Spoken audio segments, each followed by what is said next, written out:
For 8 months, the drivers of the USORL have battled on and off the track. It all comes down to tonight, the Homestead-Miami Speedway. This is the USORL on JTN.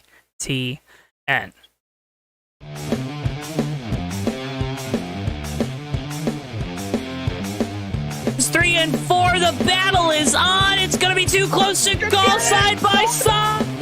Long Joe gets it. We got contact. We got flips. We got big wrecks here going back to the front because we're racing back to the line. William Page with the victory. Looking for second here. He's going to use that apron. He's going to use the apron. They're going to be side by side. Coming off the corner. Boy, back to the inside. It's going to be a drag race to the line. Tom Musa gets it. Tom Musa, where did he come from? Boyer trying to close the gap. He's going to get to the bumper.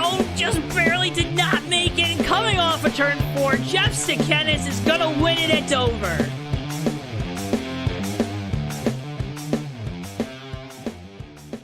Before I wrap things up here in this segment, your thoughts on the type of race we're going to see tonight?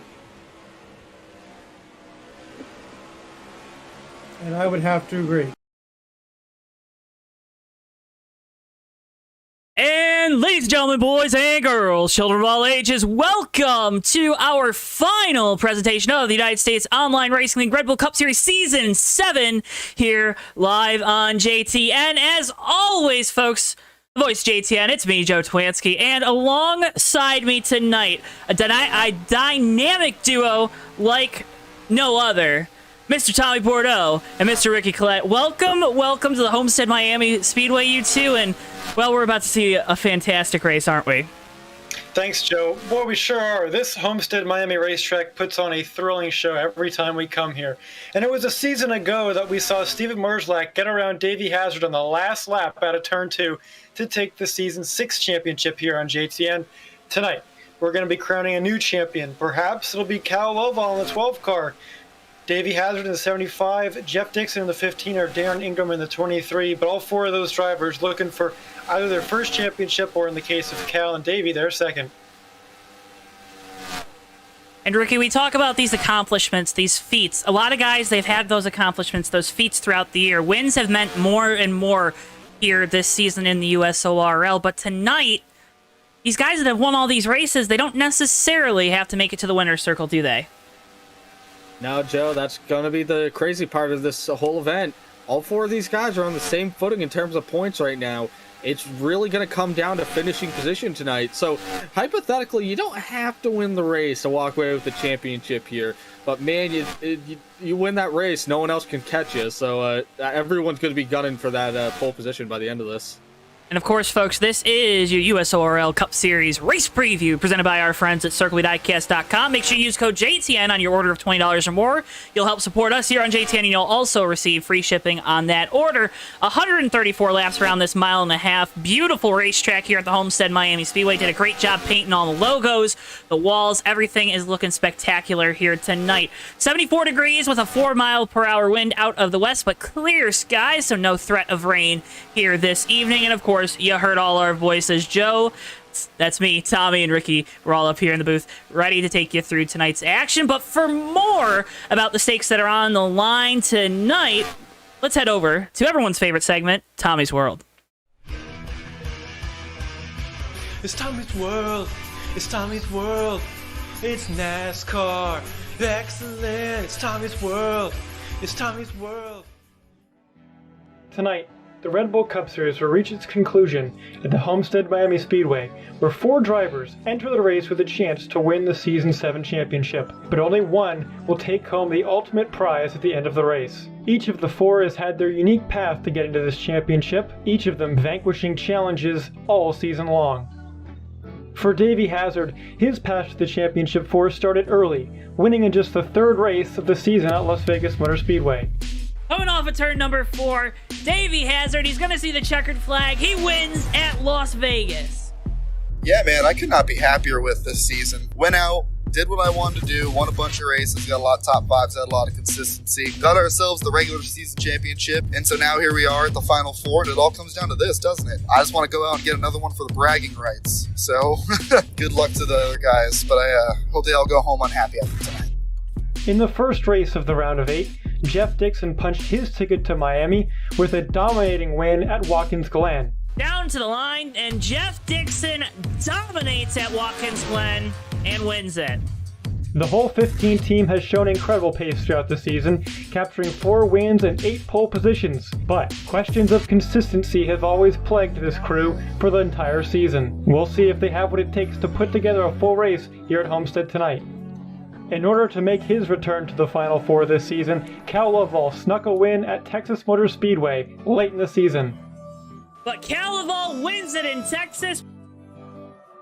Well, this is it.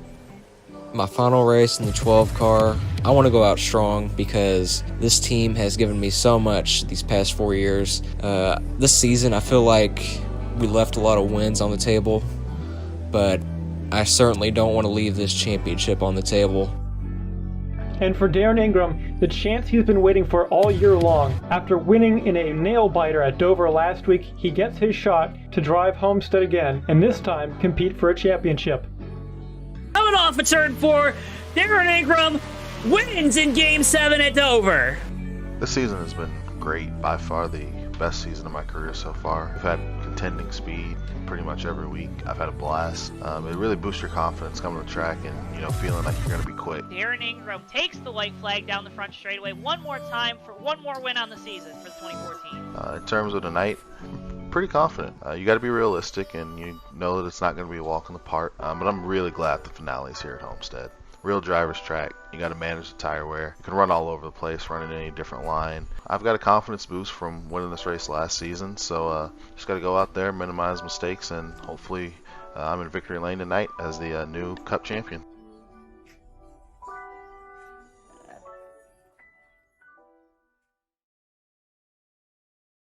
And we return here to the Homestead-Miami Speedway, and before we say anything else, Tommy, I cannot thank you enough, and all of us here at JTN, for all the hard work that you and all the boys put into Tommy's World this year, and made such a great way to set up these races for us, made it so much easier on us with our notes as well, so can't thank you enough for that, all the hard work you've put into it, and what a fantastic way to end off the Tommy's World Season 7.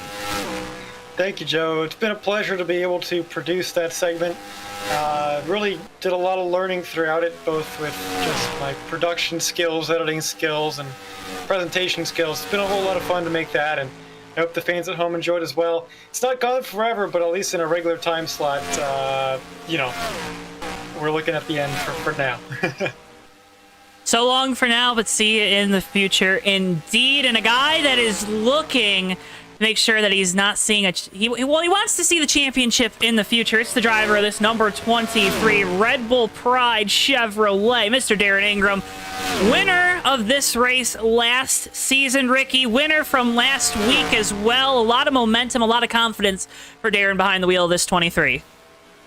Absolutely, a lot of momentum, a lot of confidence, and man, after last week, that Game 7 win at Dover, Darren Ingram, we've seen what happens when this 23 team gets pushed up against the wall. They fight back, and man, if there's anyone right now that I think that isn't going to go down without a fight, it's going to be Darren Ingram. Like you said, fast car last year, and it seems like it's translated over into the qualifying, into his final time of qualifying, but didn't get the pole actually. So. Few other guys might have a few tricks up their sleeve for that 23 car tonight. Another guy, Tommy, he's your favorite. He's the driver of this 75. 8 wins on the year. Our Season 5 champion as well. Davey Hazard in the Martini Jimmy Johnson livery here tonight.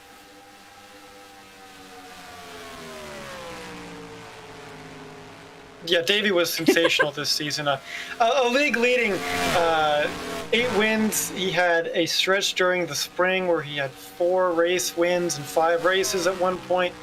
Absolute domination from this 75 team. Kind of cruised through the playoffs a little bit just based on all the playoff points he accumulated throughout the season. So this 75 team, while they didn't win in that final round, don't think that they're not a threat, because that 75 car is fast wherever they go. Fast wherever they go, indeed, but you have to be fast here tonight in Homestead. See if we can find any of our other Final Four. Did you see that little 360 move he did in the pit lane? He's the a TV was on him. He's a ballerina. He did a little pirouette there. Ricky, Jeff Dixon, he locked himself into the Final Four, the earliest out of our 4 drivers, winning at Watkins Glen in dominating fashion. 4 wins on the year. He's kind of been that second guy, but as of late, he's had a lot of momentum and a lot of confidence behind the wheel of this 15. Yeah, absolutely. And I'm going to keep saying absolutely tonight because it's our last broadcast of the season. So the source goes out the window for this. But man, Jeff Dixon, it almost feels like there wasn't a time this season where we weren't like, oh, hey, here's Jeff Dixon. He's fast again. That team has just been executing week after week, putting up good finishes. If they're not winning the race, they're making a statement in qualifying and up at the front of the field. They've just had such a great program over there. Such great setups week in, week out. Jeff Dixon's really going to be a force here tonight, and mile and a half. I think it's really going to lend to his style a bit. Mile and a halves have been this 15 team's strong suit all throughout the season. One last look. I don't think he's out there on track right now, but Tommy, our last competitor in this Final Four, he's a 2-time champ. Cal Laval in the 12 UPS Ford tonight. 2 wins on the year, our most recent mile and a half winner as well. Cal's the guy that has the most experience going into this championship, isn't he? Yeah, and last year, Joe, really wasn't his championship year. Struggled at this race, had a good short-run car, but didn't have the long-run speed that race required.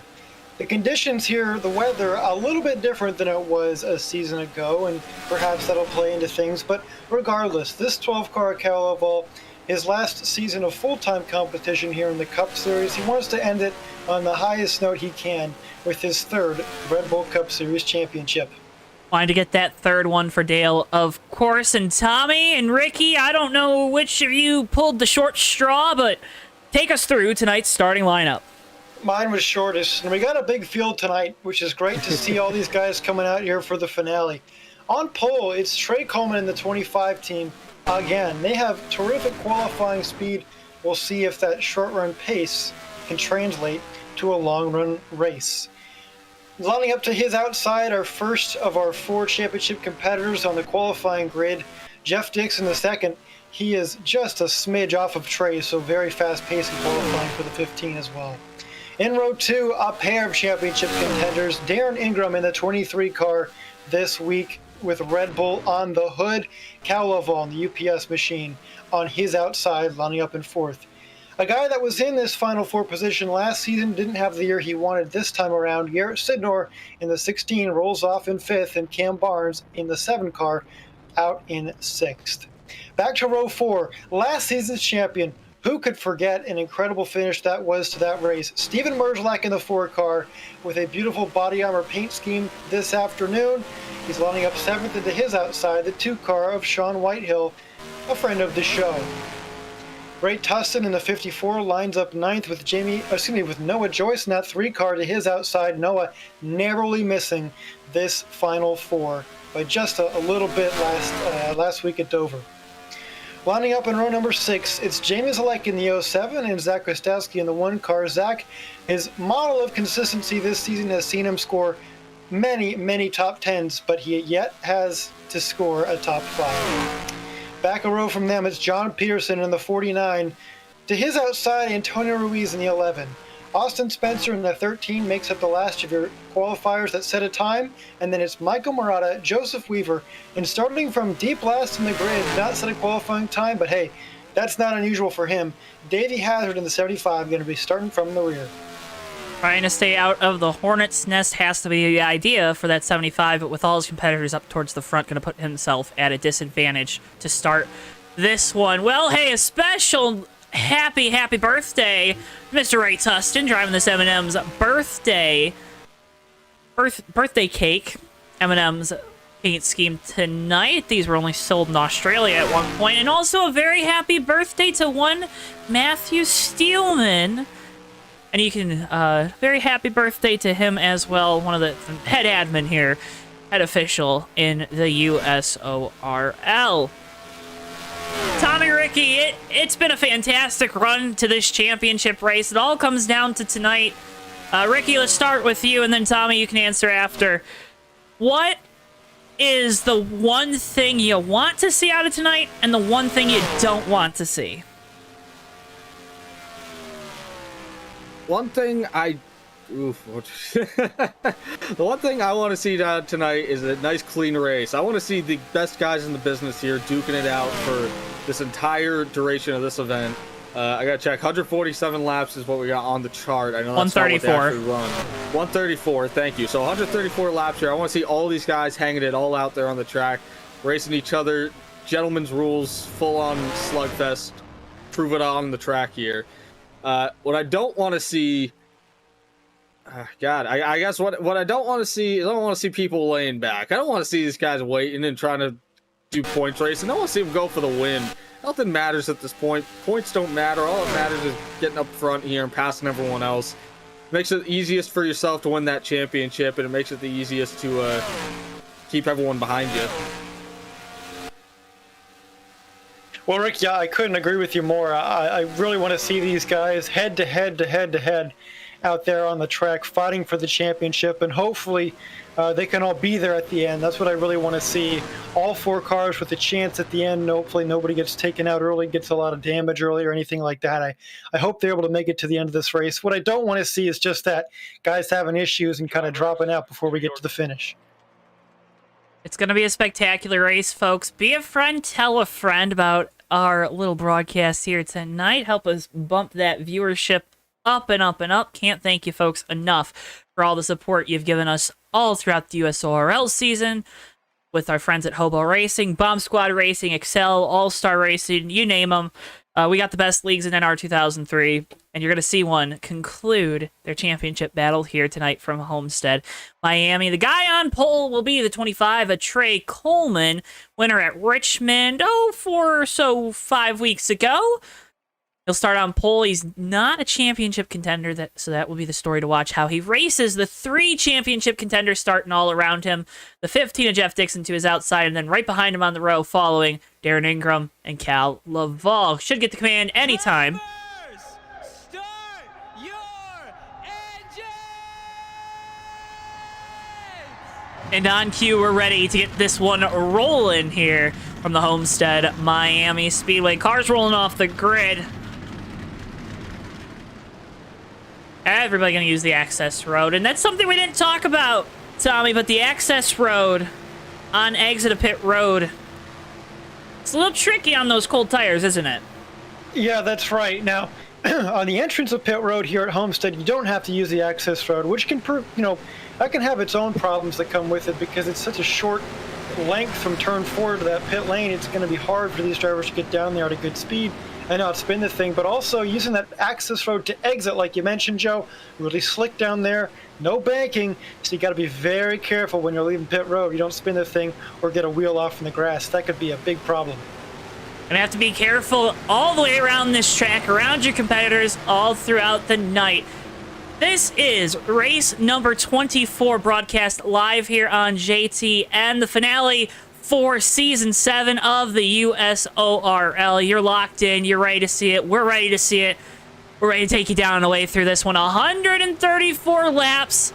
Everybody competing for a win, but 4 drivers competing to take home the ultimate prize. Fans are on their feet. Pace car down the pit lane.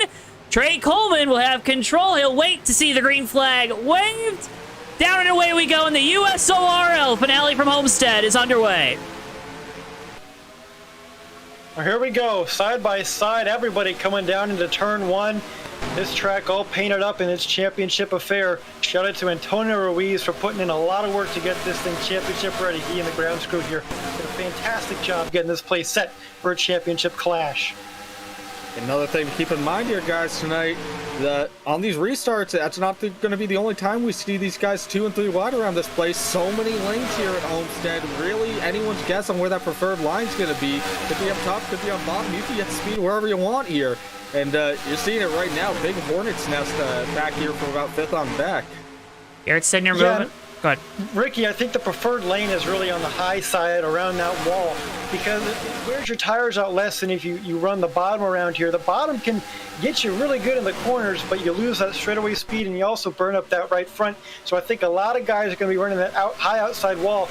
Only drawback from that is if you get into it, it's going to slow you down, could give you some damage. You run that risk of causing yourself damage, but you also, if you're slowing down at a high rate, the guy behind you might not have enough reaction time to get out of the way and avoid running you over. And right now, if I'm one of these Championship 4, that might not be a risk I'm willing to take. Well, speaking of reaction time, we got a little bit of a scuffle in the back of the field that I think should bring out our first caution. Looks like John Peterson, Mike Murata, Joseph Weaver involved, as well as the 13 of Austin Spencer. Let's fetch you a replay of that one here. Yeah, it looks like it all starts with the 55 of Murata. I'm trying to see if he caught the wall. I don't... it looks like the rear end steps out on it, and he goes for a very long slide. I don't know if the 49 got into the wall in a separate incident, but Murata goes around. 49, him and the 49 get together a little bit. Joseph Weaver slides into it. A lot of guys just getting on the brakes here and spinning around, honestly. I don't see any real hard hits here, so... Fortunately, I don't think any of these guys are really much worse for wear other than coming down to get some fresh Goodyear Eagles. Yeah, something I noticed from racing Homestead this week in the lights race on Monday, these cars pretty forgiving. So I don't think any of those guys have major damage, and that's good to see. Though they might not be championship competitors out here tonight vying for this Championship 4, it's great to have all these different cars out here, guys, because it really makes this race more of an event. And I love to see this big old field here for the finale, indeed. And you talked about that when we were in our pre-race production meetings, talking about it's a big field, big entry list for tonight's race. As a championship guy, though, you've gotten used to kind of running with the smaller fields in the recent weeks. That doesn't change your strategy, though, right? Throughout this race, you're still just focused on those other 3 guys? Not necessarily. You know what the job is at hand. Moreover, you just think of those other cars as people that are in the way. I know I've been in the Final 4 position before, sometimes with bigger fields, sometimes with none, and it can be frustrating when you're racing somebody and you're like, man, you're not even in this thing. But hey, that's racing, all right? You get all these cars out here, they're still going for that win. They don't care about your championship too much. They want it for themselves. Want to win it themselves. Want to shout out a bunch of folks tuning in tonight. Long Doe tuning in, Thunderbolt 2396, Jason Awesome Gaming, Mr. Richard Pleasant, Saints NASCAR Fan 14, and old DJ Harris. Everybody tuning in for what is the biggest race, the greatest race of the year for the USORL, crowning a champion here from Homestead. Yellow number 1 on the night. Looked like it was Mike Hirata just jumping on those binders a little too much after he saw contact with the 49-13 right ahead of him. Ricky, early caution. We talk about this a lot. You're kind of starting to try to get into your groove, and then you got an early yellow that kind of messes with that, doesn't it? Yeah, it kind of does. A track like Homestead here, you're running the high line so much, that requires so much rhythm and attention that it kind of messes with your mojo a little bit. And it's a little tricky to have to deal with that as these guys are taking the choose cone. One thing, though, that's handy with Homestead is when you get an early caution like this, it bunches everyone back up so you can gain some few positions. Well, Davey Hazard in the 75 already cracked the top 10, rolled off 7th coming off pit road, takes the inside line on this restart. That's going to put him in the 3rd row, already up at the front. 75, Davey Hazard. Takes the inside line, gains some track position that he decided to start the race without. We'll see how it works because we know that outside really has a lot of momentum once it gets cooking. Trey Coleman, though, is going to have control for this restart on the inside. Garrett Sidner, Cal Laval, Darren Ingram, Davey Hazard, the top 5 as we get ready to go back. Green flag racing here from Homestead. Everybody lined up around the top, save for 5 guys into the restart zone. Down and away we go. Green flag once again from Homestead, and Coleman jumps out to a big lead. Yeah, great restart for Coleman. It's more like Trey Controlman because he gets to control when the green flag comes out, really when to hit the gas and go. So that really gives him a big advantage. Now that's allowed a gap to form behind him, and Cal Lovell's just slid into at 2nd place. Further on back, Austin Spencer into the wall. Garrett Sidner trying to get back into 2nd. Started on the outside, now going to dive it down to the inside of Laval, who has that preferred outer groove, but Sidner going to get the pass done. Well, I'll tell you what, Garrett, one of those drivers that did not have the season he wanted. didn't make the Final Four this year after making it last year. He has not yet won on this season, and I'm sure there's a lot of sort of, he's got something to prove out there. He wants to not only just win a race, but also give a better showing than he did last season. Oh, Cinder and Hazard almost get together. Cinder grazes the wall a little bit. Yeah, Laval in that 12 grazes the wall. He was in the championship position. Now Hazard takes it. Ingram and Laval contact. Oh, he's stuck in that wall, too. He is well through here. White Hill gets on by. Everyone's going to make it by Cal Laval, but this is a very costly mistake early on for the 12. And not even Cal can't be too happy about that, I don't think. Yeah, I was going to say, I don't think that was a mistake. Just got used up a little bit in this one by guys that aren't competing for that championship. And that's what we talked about, right? Tommy, you said, I want to win. I don't care about those guys fighting for the title. But those guys, if you wrong them here with all the stuff they have on the line, they might just be a little extra ticked off at you after this one. Well, always an interesting dichotomy here, and to watch it unfold in front of us each and every season we do a playoff format. Pretty interesting to see how indeed these cars race each other. The ones that are in that Final Four spot and those that are not. Guys, just to kind of go off on a tangent here, Joe, before we saw that incident, you're talking about wanting to prove something here tonight. Let's talk about Zach Rostowski back here in that #1 machine, covered in splatter and slime and all this, running that 4th position. Entire season just been an absolute symbol of consistency. Made his way all the way through the playoffs without ever scoring a top 5, trying to break that mold here tonight. He got more 6th place finishes than I've ever seen anyone rack up 6th place finishes in a season. Looking good here early on, 4th spot, running ahead of a few championship contenders. And hey, talk about the birthday boy behind him. Ray Tustin has had an excellent week. First in lights on Monday, then in the ARCA series last night. And Tustin trying to get a little birthday magic working in that 54 as that car is in the battle for the owner's title. Yeah, I know he really likes Homestead, Ray does. And he was really fast here all week long. And it'll be interesting to see how his car handles in the long run here because, I'm afraid guys like Zach or Ray, maybe they're just a little excited here at the start of this race. Got great track position, and now you're kind of burning your stuff up too quickly. But I don't know. I mean, Ray, over the course of a long run the other days, was doing pretty well here. So this 54 car, I think he's got it figured out. And that 54 in place of Huang Zhou here tonight. Right now, though, our leader, Trey Coleman's kind of taken away from the field, but he has one exception to that.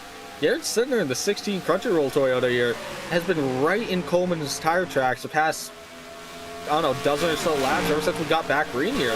Running pretty much even with the 25 lap after lap. That 16 has a pretty good piece of equipment underneath him tonight. We might be seeing a battle here for who's going to be the front runners of this race. Might not even be a championship contender that walked away with the win tonight. Just like we saw last year with Darren Ingram receiving the win, Ray Tustin looking to the inside of Davey Hazard. This is for 3rd place. That 54 car's got some serious speed in it this week. A lot of speed in that Games 123 Racing Toyota, Ricky. Oh, Hazard's got to keep an eye out here because Jeff Dixon, that 15, starting to rear down on him. Got very close to Krastowski in the 1, but they got clear of it. Running a much higher line right now than Hazard in 3 and 4. This time 3, you can see. And you're watch. He's going to get a good launch here coming off the turn, but it looks like Davey Hazard gets a really good launch coming off the turn as well. Hold steady on that gap, but that's going to be the other thing. We talked about this. You can kind of let some of these non-championship guys, you don't want to necessarily let them pass you, but your panic zone is when these red spoilers come up on you. Davey Hazard gets loose going through 2 and 3. Jeff Dixon started to track him back down, but it looks like we're under caution here again for Cal Lovell on the 12. Oh, around off of turn 2 is that 12 UPS Ford Mustang of Laval. Get you a replay here. Looks like the 10 of Joseph Weaver, Crown Royal Purple Ford here, just loses it coming off of turn 2. The car starts to rotate. Laval nowhere to go. Doesn't get a hard contact. I think he locks him down, making sure he doesn't run into Weaver, and just sort of slides it around here. Not a big shot for that 12 machine. We'll have to see. I don't think the hood's bulged up on that, so that's promising. Looks okay. Maybe a little right front fender damage on the 12. You can just put some bare bond on it, make it a-okay. But Weaver with a bunch of rear end damage on that Crown Royal Ford Mustang. Well, think about what put Cal in that position to begin with. Kind of playing around a little bit on the high side, got put into the wall or put himself on the wall. Either way you want to look at it, slid a lot of places back to be in that position.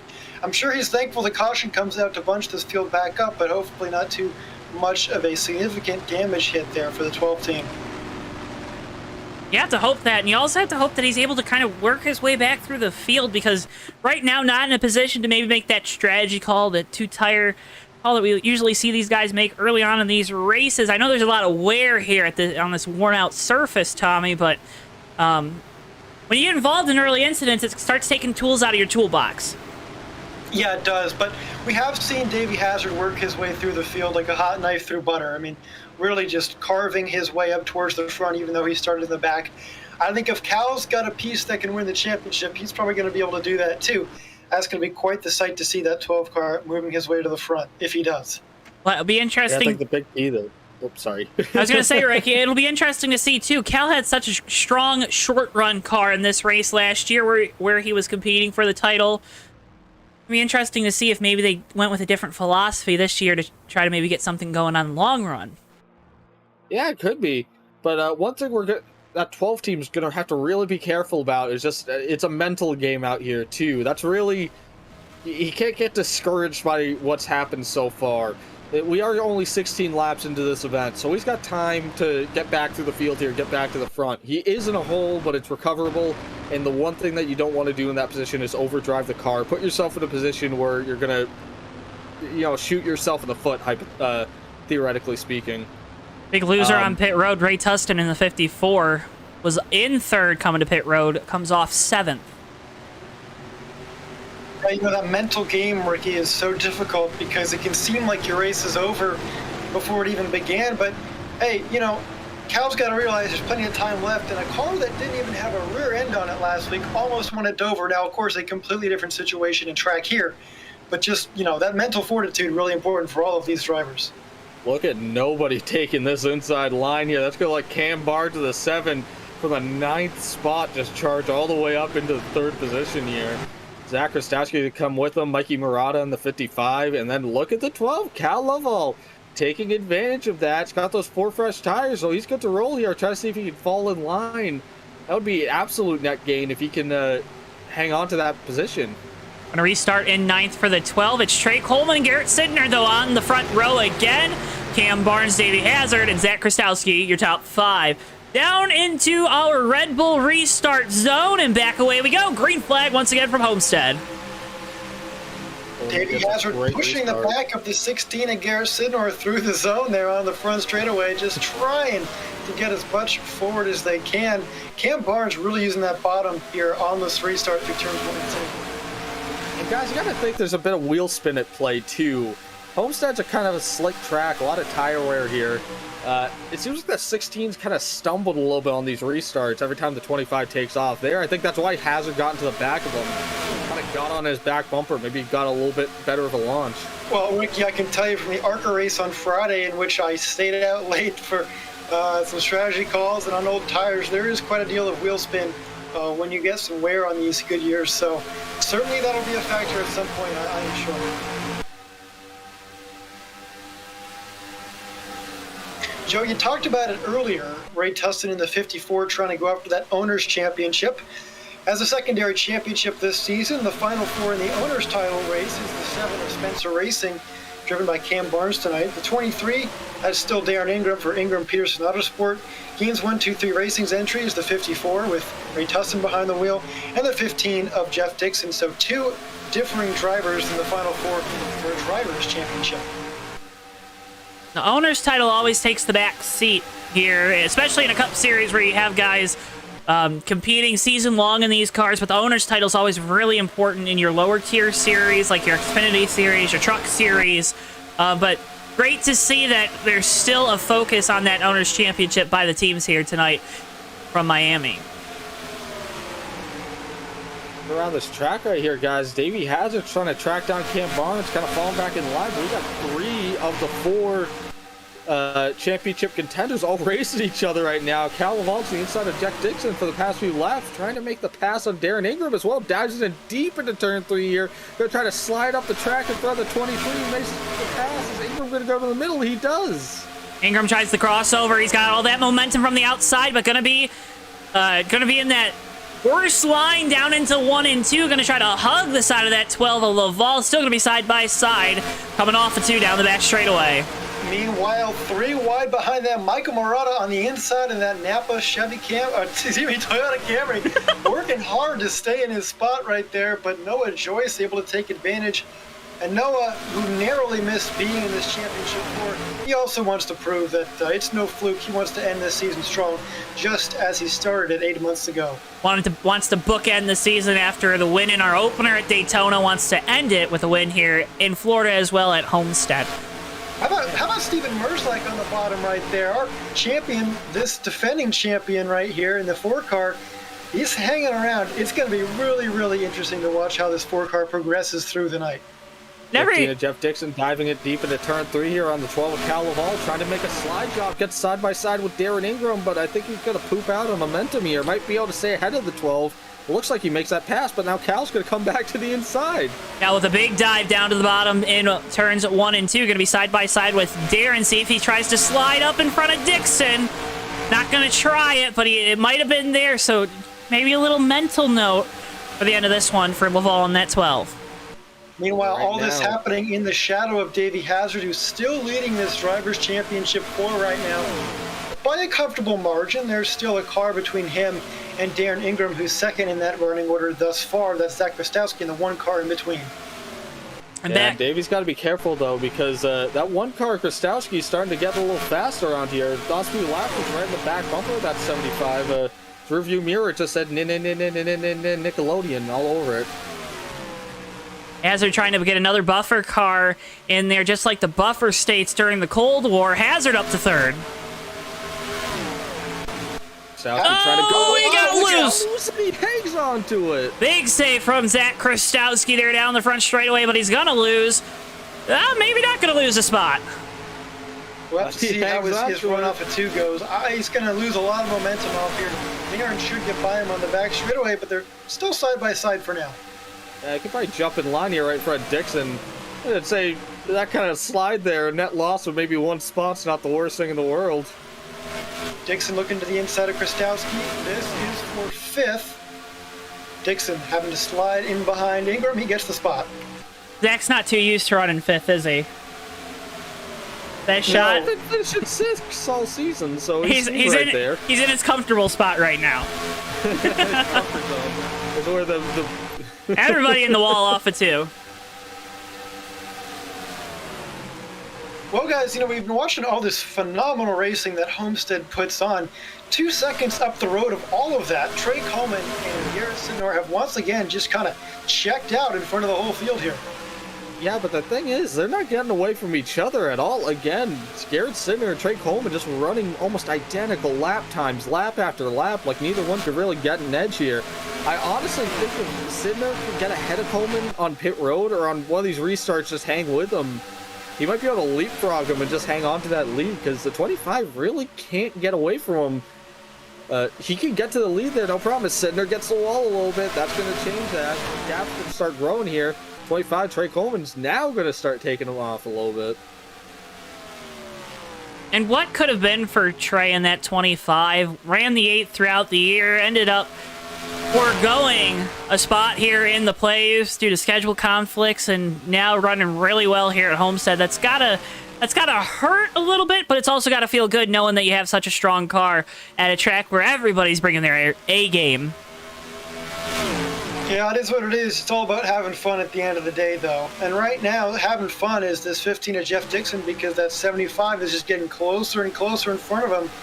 Look for Dixon to come here and try and make a move for the provisional championship lead. One of Zach Krastowski back here still dropping positions. I'm noticing right now that one of Krastowski seems like he's very fast in the high line. Antonio Ruiz goes around behind him into the inside wall. We're going to stay green. That's a 1-car incident. A big hit for that 11 of Ruiz. Gonna stay green, like you said, Ricky, but that puts all these guys on notice that these cars are starting to handle really, really bad. Well, give Dixon the spot. That's what I was just trying to talk about. The one was that I noticed on the bottom, he's running the bottom right now, and that car gets really loose coming off of turn 4. That's why he did that slide earlier, but it seems like it's a consistent problem that we didn't see earlier with that one. And I think that's a very good sign of where all the tire wear is happening, or that there's a lot of tire wear on track right now. And if you're going to have problems, Tommy, you want them to at least be consistent, right?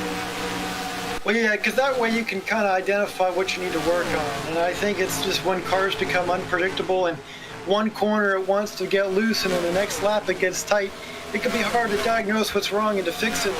If you have a consistent problem, at least you can say, well, the car's loose, so I can do this to tighten it up. It's not, well, let's just see what happens. On Whitehill further on back to the inside of Steven Merzlak.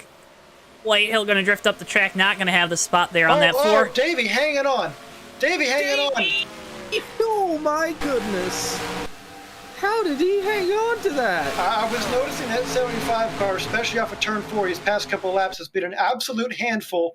That time it almost ended in disaster. It looked like one of the SRX cars at Eldora tonight. It was 45 degrees off of turn 4 there.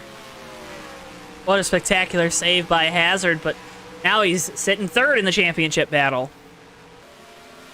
I'm glad that that's probably the least of his problems right now. If he was into that inside wall, he'd be sitting nothing in the championship battle right now. But, man, what a save by Davey Hazard.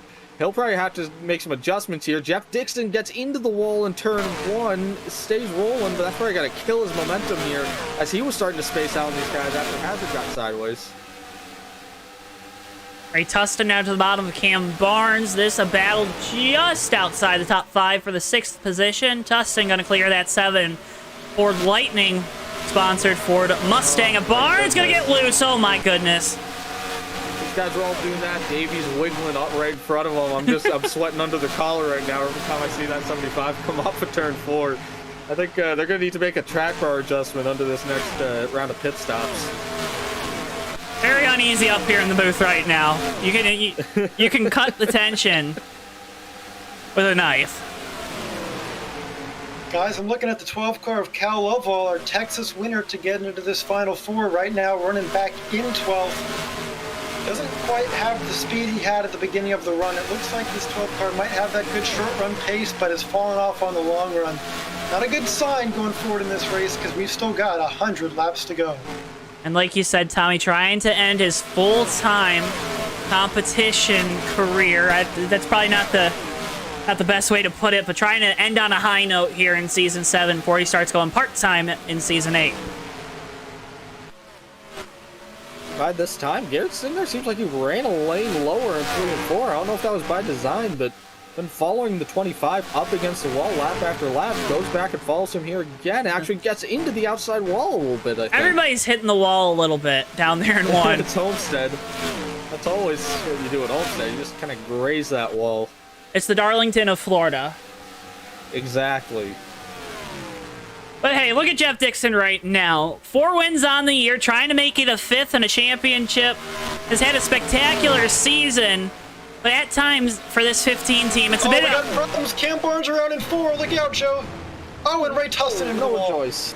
Big wreck off of turn number 4. Caution is out. Guys, that 12 of Calaval just took like some of the craziest evasive maneuver they could possibly make in that.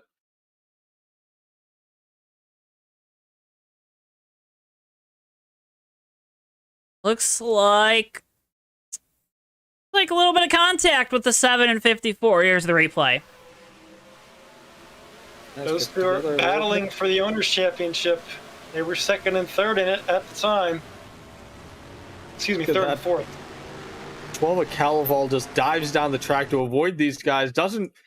I'm sure when he made that move, he wasn't anticipating the 54 and Tustin to come down the track, but Tustin comes down, nails the inside wall right in front of him, so he's got to cut it hard right and just gets on by him. It's a beautifully executed wreck avoidance there by the 12 Calaval. Sometimes you just got to be a little lucky to be in the right position at the right time. You know, what's that old song? 10% power, 20% skill, something like that. 10% luck. A lot of concentrated power of William. Yeah, exactly. There's a lot of luck in that song, though, too. I don't remember what the percentages are. Someone tell me the percentages. Well, all right, guys. Pit stops occurring right now, and Davey Hazard, by virtue of qualifying deep in the field, pretty far back in the pit lane as well. Meanwhile, a little bit of a shakeup here. Jeff Dixon has gotten in front of Garrett Sidnor here out of pit road. Put that 15 car second in the race, still leading the championship battle right now. You gotta wonder if Sidnor being off that front line, if Trey Coleman's gonna have any big competition here. I would imagine Dixon would probably go for the opposite lane on the 25, unless he's got an ulterior motive. But this might help Sidnor a little bit, maybe to get off of that high line where I think he's been restarting the past few times. Guys, real quick before I forget to mention it once again, Ray Tustin, obviously a very happy birthday to him and that 54 M&M's birthday cake livery, but also a very happy birthday has to go out to Mr. Matthew Steelman tuning in tonight saying, "Go Cal, go!" I got it in chat. It's 10% luck, 20% skill, 15% concentrated power, will, 5% pleasure, 50% pain, 100% reason to remember the name. So it's not the, okay. So 10% luck of 100 is not a lot of the pie, but there's luck involved. Thank you, Matthew, for helping Ricky out. Thank you. Thank you with that math. Thank you. That's Matthew math. Guys, as we go to this restart, got word from the pit area, the 07 of Jamie Zalecki lost first gear. That's going to hinder him on the restarts. It might not matter now, but late in this race, if we get a late restart with the 07 up front, could be a factor. Here we go into the Myco restart zone. Green is out again. Trey Coleman a good jump with the 15, getting pushed by the 16 of Garrett Sidnor. That time Trey waited till the end of that restart zone to go. He's been going about midway through, so interesting to see him already starting to shake up his spot to get back going here. Darren Ingram trying to slide up in front of Davey Hazard. Hazard has the positioning on the outside. Battle for fourth. Hazard clears him. Now Cal Love to the outside of the 23. I was going to dive in deep here. Zach Krastowski coming down low, though. Is he going to be able to get an edge on the 23? Darren Ingram, they're going to be close to 3 wide here. Coming down the back straightaways, Krastowski falls in line. We watch this 2-wide battle for third place in the championship. In front of them. We'll go to it now. Garrett Sidnor trying to get that bottom to work on Jeff Dixon. Going to clear the 15 off of 2. Man, the 25 and the 16 are just in a league of their own right now. Just pulling on all of these guys, and Garrett Sidnor there just powered right on by Jeff Dixon like it was nothing. Dixon's now gonna have to contend with Davey Hazard for that lead spot in the championship shuffle. All 4 of these guys together right now as the 23 passes Zach Krastowski in the 1. This is starting to get interesting here, guys, as we're 41 laps into tonight's event. And crazy, Tommy, how things can change at any moment. We were just talking about how Cal was out of it 10-15 laps ago, and now right back into the thick of things. Yeah, but you know what, though, Joe? That 12 car, we mentioned his good short run speed. Got to be interested to see if they made any adjustments to that, if they can kind of get that car better on the longer runs that we seem to be having here so far tonight. Guys, don't look now, but up front, Garrett Sidnor is really starting to reel in on Trey Coleman. Had a great run off of 3 and 4 last time by. Got right to the back bumper of that Ally machine. Didn't have the speed to set up the pass yet, but he's closing more than I think I've seen him do in the last few runs. Trying. I was going to say, for those of you who are not aware, that 16 of Sidnor is on a keyboard. He races on a keyboard. You can imagine how difficult that's certainly going to be, but that 16 seems to bring it every week no matter what. So, well, I'll tell you what, especially challenged to run that high. Around turn 1. Heavy contact. Goes around, single car incident, so we should stay green. Well, and further on back, Austin Spencer, the back end of that 13 is all tore up. Let's get a replay of that, and then we'll get a replay of what happened to Mikey.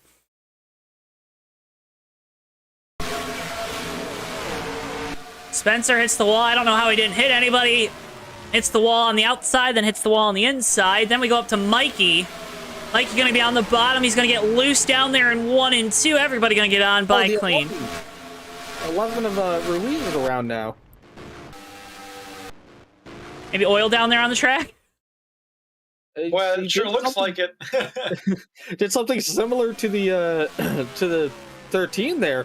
Just came flying down the track and hit the inside wall. That was a very bizarre incident. There's the replay of it.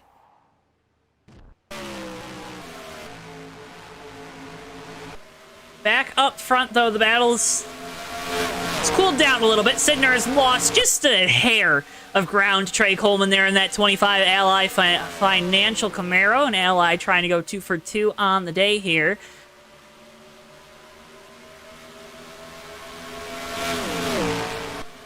By 5 leading here, but right now it's getting interesting. This 12 of Calaval, it seems like he's starting to hold up the 7 of Cam Barnes.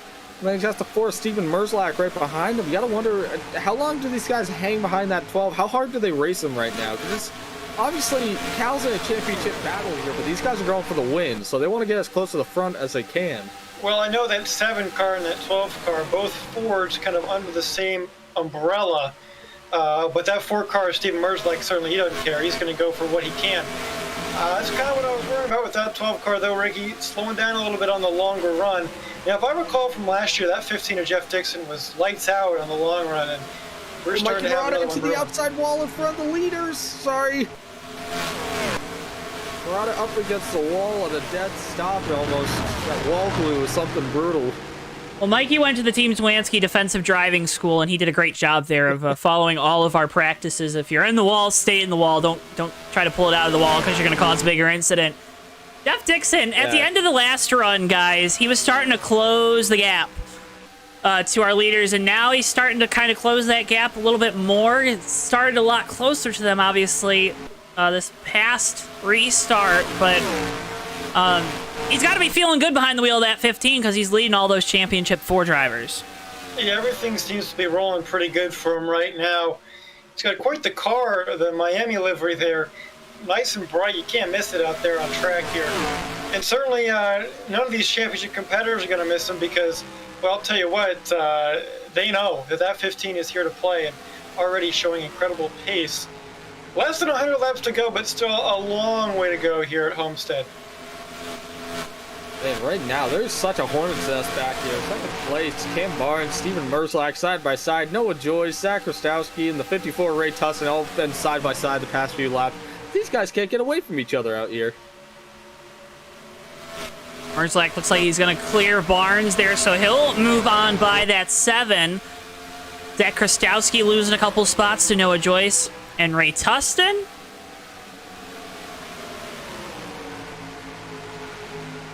But everybody right now is chasing the 25 of Trey Coleman. Trey's certainly brought it tonight out front, and though he isn't in the Final 4, he certainly wants to go out and end the season with a win.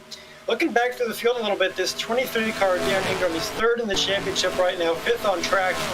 We know he won last season at this race, so obviously wasn't in the Final 4 there either, but he is this time around. But one thing I was talking to him about earlier this week, the track conditions are changed a little bit. The weather is different. There's a little bit more temperature in the track, and also the wind is a little bit higher than last time. So that 23 car, as good as they had that car last time, not quite the same this time around. A little bit of contact between Noah Joyce and Cam Barnes there. Things heating up for that position.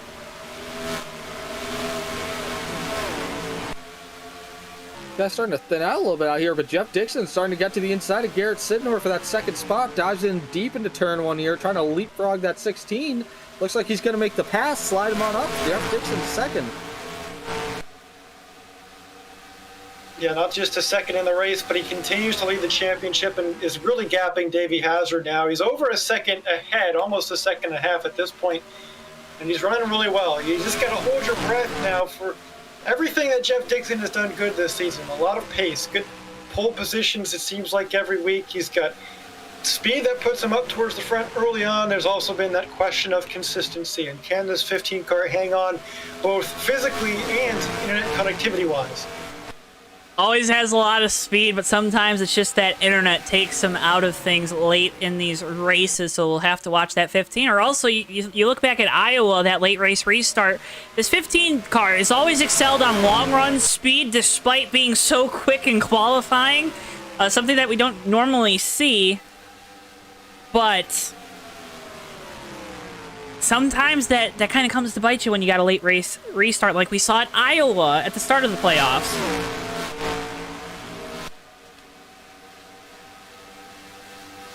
Well, all right, Ricky, as these racers get around this track, they're all still using the high groove.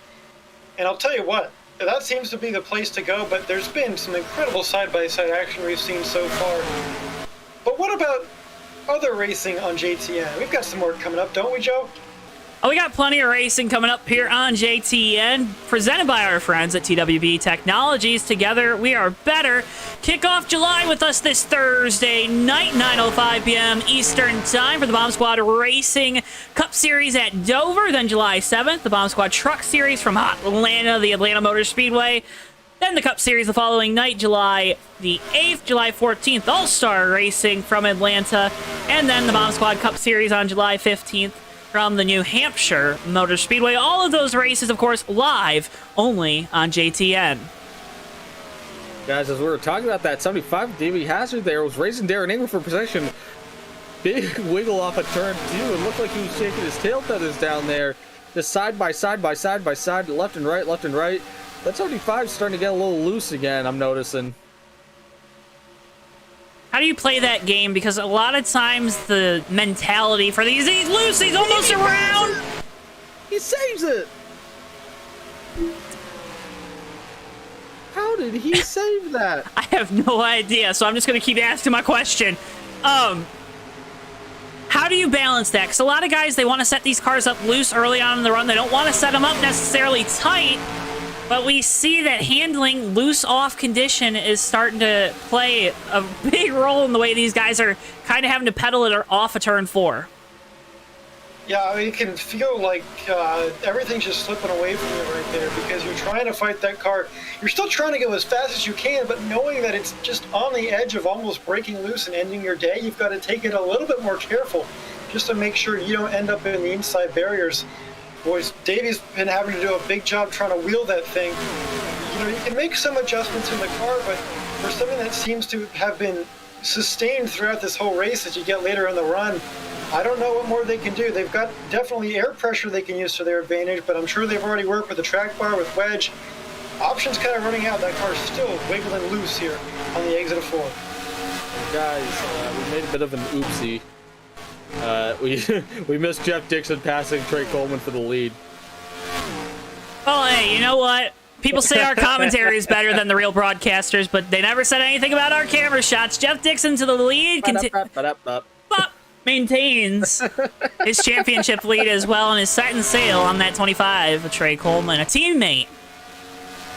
Yeah, I think Coleman got down on this front straightaway coming off of turn 4. He knew Dixon is running a lot faster times than Coleman right now, like considerably, and I think Trey saw him coming and decided, all right, I gotta let him on by and just not put up too much of a fight here. So Jeff Dixon up to the lead, running some pretty fast laps around here right now, 31.8, and everyone else is running like 32 range right now from what I can see. So that 15's got some pretty crazy long run speed if he's still putting up lap times like that. Garrett said the only car even close on time is the 11 of Antonio Ruiz, and he has fresh tires on. So that really tells you the pace that this 15 has been able to set. watching Garrett Sidner starting to fall back here. Made contact with the wall off of turn 2 last time by. That's allowing Darren Ingram to start to creep up onto his back bumper. This is the battle for third.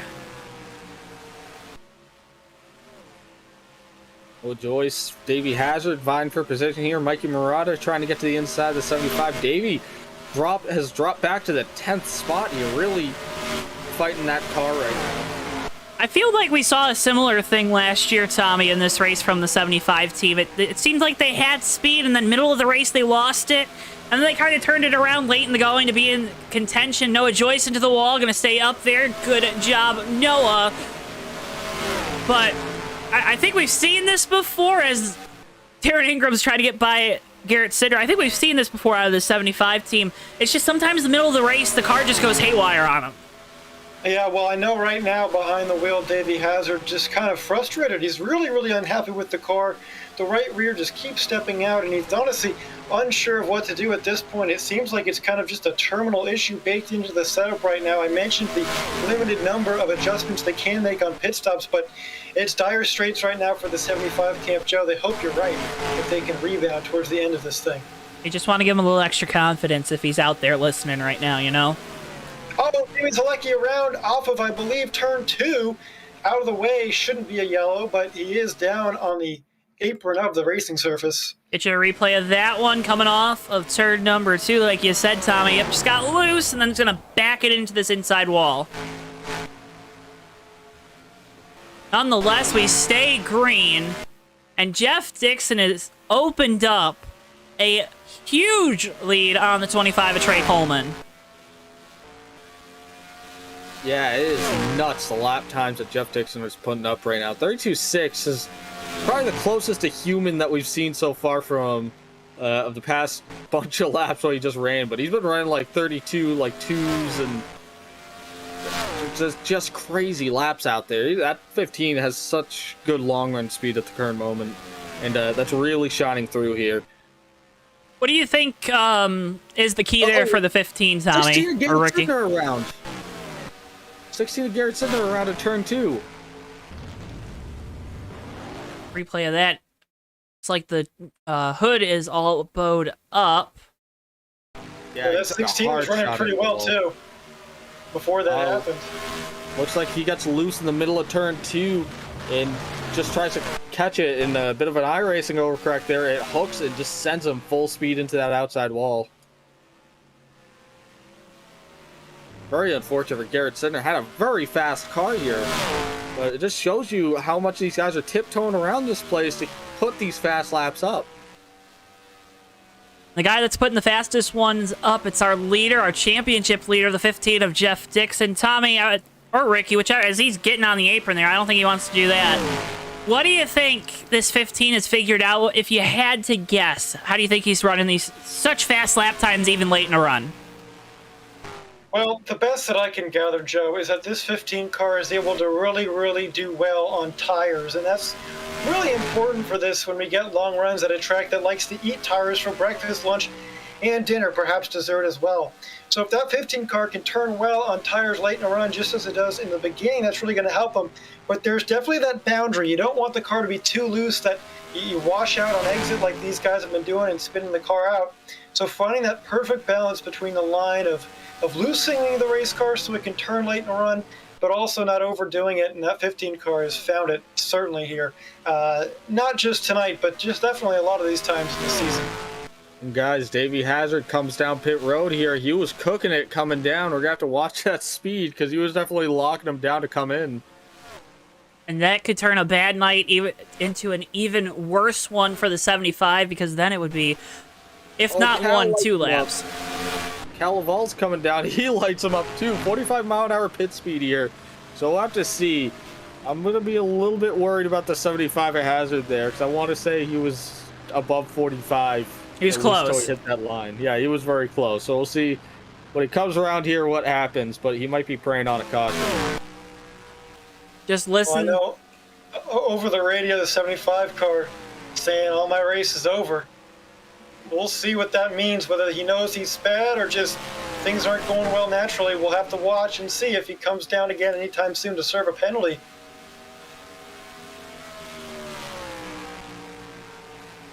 On track right now, getting up on that high line, so for the moment, no black flag because he's not coming back down. He's got 3 laps to serve it. Here's one right now, and he gets around Jeff Dixon to get himself back onto the lead lap, but of course that early pit stop going to change the strategy, the way his race will unfold. I believe actually he's still 1 lap down. Interesting right now that Darren Ingram and Jeff Dixon have not pitted yet. Still running around out here. Darren Ingram especially in that 3rd spot because he is not running the lap times Dixon is at the moment. So you would think he would stand to benefit more from those fresh tires. But maybe these guys trying to stretch as Dixon finally coming down. But oh, he cooks it in there. Try to make the fewest amount of pit stops that you can, and hopefully maybe that plays out in your favor. Dixon on pit road, like you said. Trey Coleman and Darren Ingram following suit. So 3 Chevrolets down on pit road. Looks like they've got decent fuel mileage, going longer than almost everybody else in the field right now. But they keep it on the 15 of Ingram, not Ingram, excuse me, of Dixon, because he did the same thing Davey Hazard did. Came down with a huge head of steam there. I don't know if he was at speed when he hit the line, but Yeah, We'll see, because Davey Hazard out here, so I don't think he got a black flag. I think Davey might be fine, but Ricky, you mentioned it. I was watching Jeff Dixon's speed as he crossed the line to enter pit road. I'm kind of scared here. That 15 car really sent it in there. And we'll have to see what happens here. He comes back out onto the access road now. Does the 15 have a penalty? Does he not? We won't know yet. We'll find out soon enough. The one thing going for him, at least if there is a penalty, is he had such a huge lead coming down the pits. Yeah, he'll lose all his track position, all his positioning on, but maybe, just maybe, he can stay on the lead lap if it's just a pass through for the 15. But looking like he's going to be okay. Here. Looks like it is. So 15 and Jeff Dixon scaring the absolute lights out of us here, but looks like that 15 is going to live to die another day here. Well, hey, Cal Laval and Steven Merzlak, by pitting a little bit earlier than Trey Coleman, they have hopped up into what will become the second and third position. I get my bearings on track here, guys. Darren Ingram currently behind Trey Coleman in the 6th spot. So that's where the championships. So right now, the championship standings, Jeff Dixon has reassumed the lead. Second is Cal Laval. He said third, Steven Merzlak. Fourth is Trey Coleman. Then fifth is going to be Darren Ingram. That's another chase playoff car, excuse me. And then Davey Hazard, playoffs, excuse me, is going to be in 7th. So that's all the playoffs, guys. So that's kind of where they are on track at the current moment. They're starting to get a little bit sprawled around here as their pit strategy falls into place. Well, folks, it's been a fantastic season here with the USORL. It's this run to the championship. It all concludes tonight, of course. Be a friend, tell a friend about our broadcast. We can't thank you enough for all that you do for us by watching these races, for chatting with us during the live streams, as well as making sure that you hit that like button and are subscribed to us here on JTN. Couldn't do this without you folks that tune into these, and can't thank you enough for all that you do for us, and can't wait to see what we continue to do as we continue to build this brand, and we do it along with you, the JTN fans, of course. But guys, interestingly enough, Jeff Dixon not running the same crazy times last. We got big problems. Problems in turn 3 and 4. Krastowski and Sidner right in front of Jeff Dixon. Dixon gets through just fine, but that is going to bring out for some of these drivers, much needed yellow. let's get you that replay of what happened there between Sidner and Krastowski. Seems like Zach and the one there just enters a little too high, gets caught in the wall. And when you get caught in the wall, it's like you're driving through Gorilla Glue up there. You can't get off of it, and it brings you down to a dead stop. So Sidner was right behind him, nowhere to go. Him and Krastowski got together there, and the one goes around, and I think that collects a 16. I think if you put that side by side with the Noah Gragson David Starr wreck, you'd see a lot of similarities there, right? Sidner commits to the outside line. Zach has the issue, gets into the wall, and then nowhere for Sidner to go once he commits. That's something that I don't think's talked about enough, especially when you commit to that outside line. Maybe if you're on the bottom, you can slide up. That's where we see those slide jobs, right, to clear guys up and off the corner. But Tommy, when you're committed to that outside, you have to be 100% committed to it. Yeah, absolutely do, and that's something, I struggle with a lot of commitment issues. That's why I can't run the outside line at these racetracks. But you do, Joe, and man, it's so tough to get it right. And if you get it wrong just a little bit, forget it. You just blew the whole corner. Now, guys, what I was going to say right before that caution was that Jeff Dixon, I was trying to check back to see if Dixon was still running away from the field. He really wasn't in terms of lap time. Actually, the guys further back from him in second and third were running faster laps than him.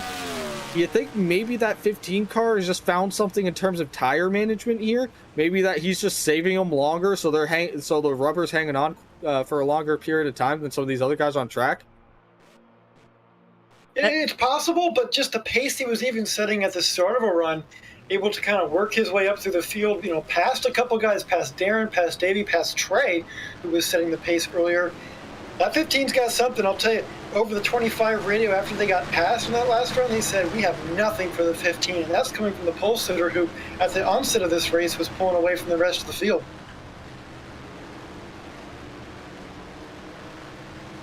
Can't tell yet. It looks like they're still trying to figure out who's going to line up on the front row, who's going to have control here for the restart, Dixon or Coleman. After a very tight race off of pit road, then it's Steven Merzlak back there. He'll get third choice. Calaval and Darren Ingram in the 23. Well, I'll tell you what, that 12 and 4 that pit early, that gave him track position now with that well-timed yellow to put him up towards the front of the field. I know Cal is relieved to have that happen because he was quite deep in the pack at the time. And how about Steven Merzlak? He's got just a phenomenal-looking body armor car tonight, as he always does, but certainly our defending champion. I didn't want anybody to forget that he owned this place last year when it mattered. Steven Merzlak, one of the best designers out there. Go give him a check. Check him out on Twitter. But we get ready to go back green flag racing. Jeff Dixon, first time we've seen the guy with control choose the outside with Trey Coleman to the inside, who has all the experience of starting up on the front row. Dixon with control. We wait back. Green flag once again here from Homestead. I don't know what I'm saying. Guys, the lights are on here at the track. The sun is going down, soon to be dipping below the horizon. The stars come out. It's getting heated up here at Homestead. And Trey Coleman passes Dixon for position, reassumes the lead on that 15. It's going to be interesting. It's going to put Dixon back in some dirty air here. He's going to have a little bit of that draft pulling him around the track here. And Cal Laval's trying to challenge it for position. I think the number one thing Cal can do, we got a little loose there out before, is the only chance that Cal's going to have, I think, to get around Dixon. He's got to do it on the short run. He's got to just try and stay in front of him for as long as he can. That 12 just struggles on the long run so much. It's like deja vu from last year. But the UPS Ford really reeling right now, though. Looks like Cam Barnes is going to get around him on the inside soon.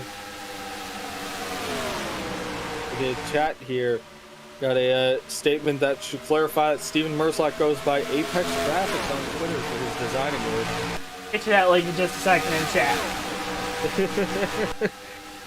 What do you do, Joe? You have to know. I do. Cam looking to the inside of Jeff Dixon here in 1 and 2, guys. 7 cars pretty aggressive, and I don't really think he cares about the championship contenders. He's going to race wherever he wants to race. It's going to be pretty saucy to see how he handles the situation here in front of him.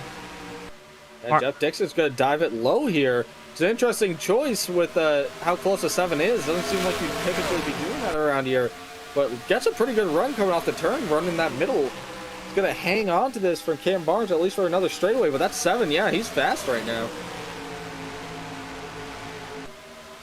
I'll have to be careful of that 15, too. You see the little side-to-side action. That's what we call warp, if you're maybe new here. Warp speed, not warp speed like you're going quick, but warp side to side. That's just because your internet connection isn't necessarily at the best. Maybe a lot of traffic on it at the moment.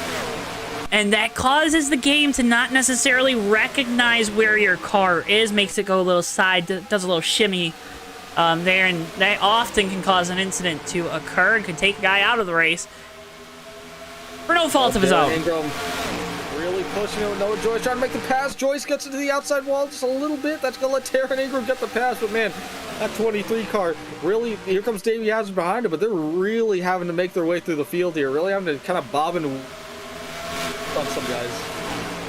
It looks like Hazard got all the way up on the back bumper of Ingram there through turns 3 and 4. Steven Merzlak all over the back bumper of Cam Barnes. Now Ingram to the inside of Cal Laval for position. Both going to try to throw it deep here, but Cal hangs on. Going to have the power coming down the straightaway, it looks like. Darren Ingram is going to be back in position. He's going to throw it in deep again to see if he can set up that slide job. But man, Jeff Dixon can't shake these guys behind him. He's hanging on to that second spot, but now Steven Merzlak bearing down on him in that 4.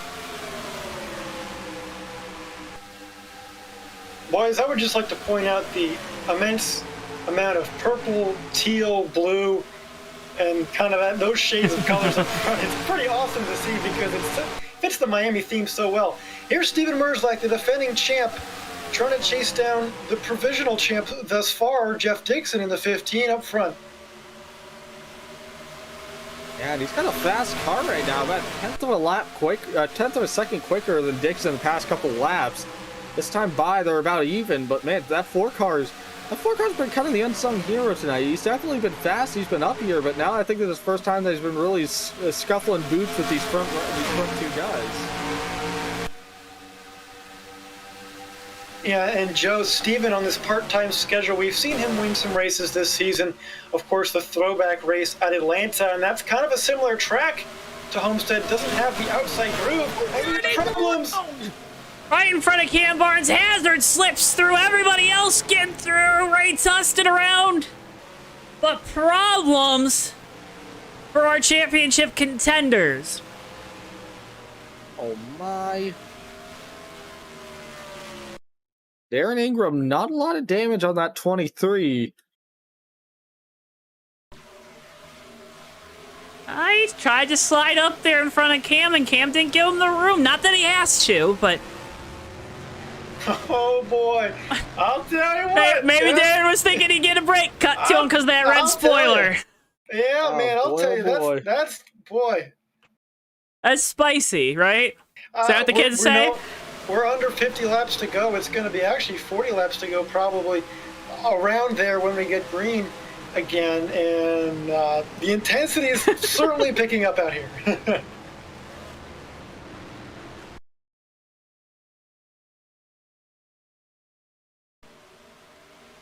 Report from the 15 of Jeff Dixon, that last run, his right rear was wearing out more than it had been before in the last run.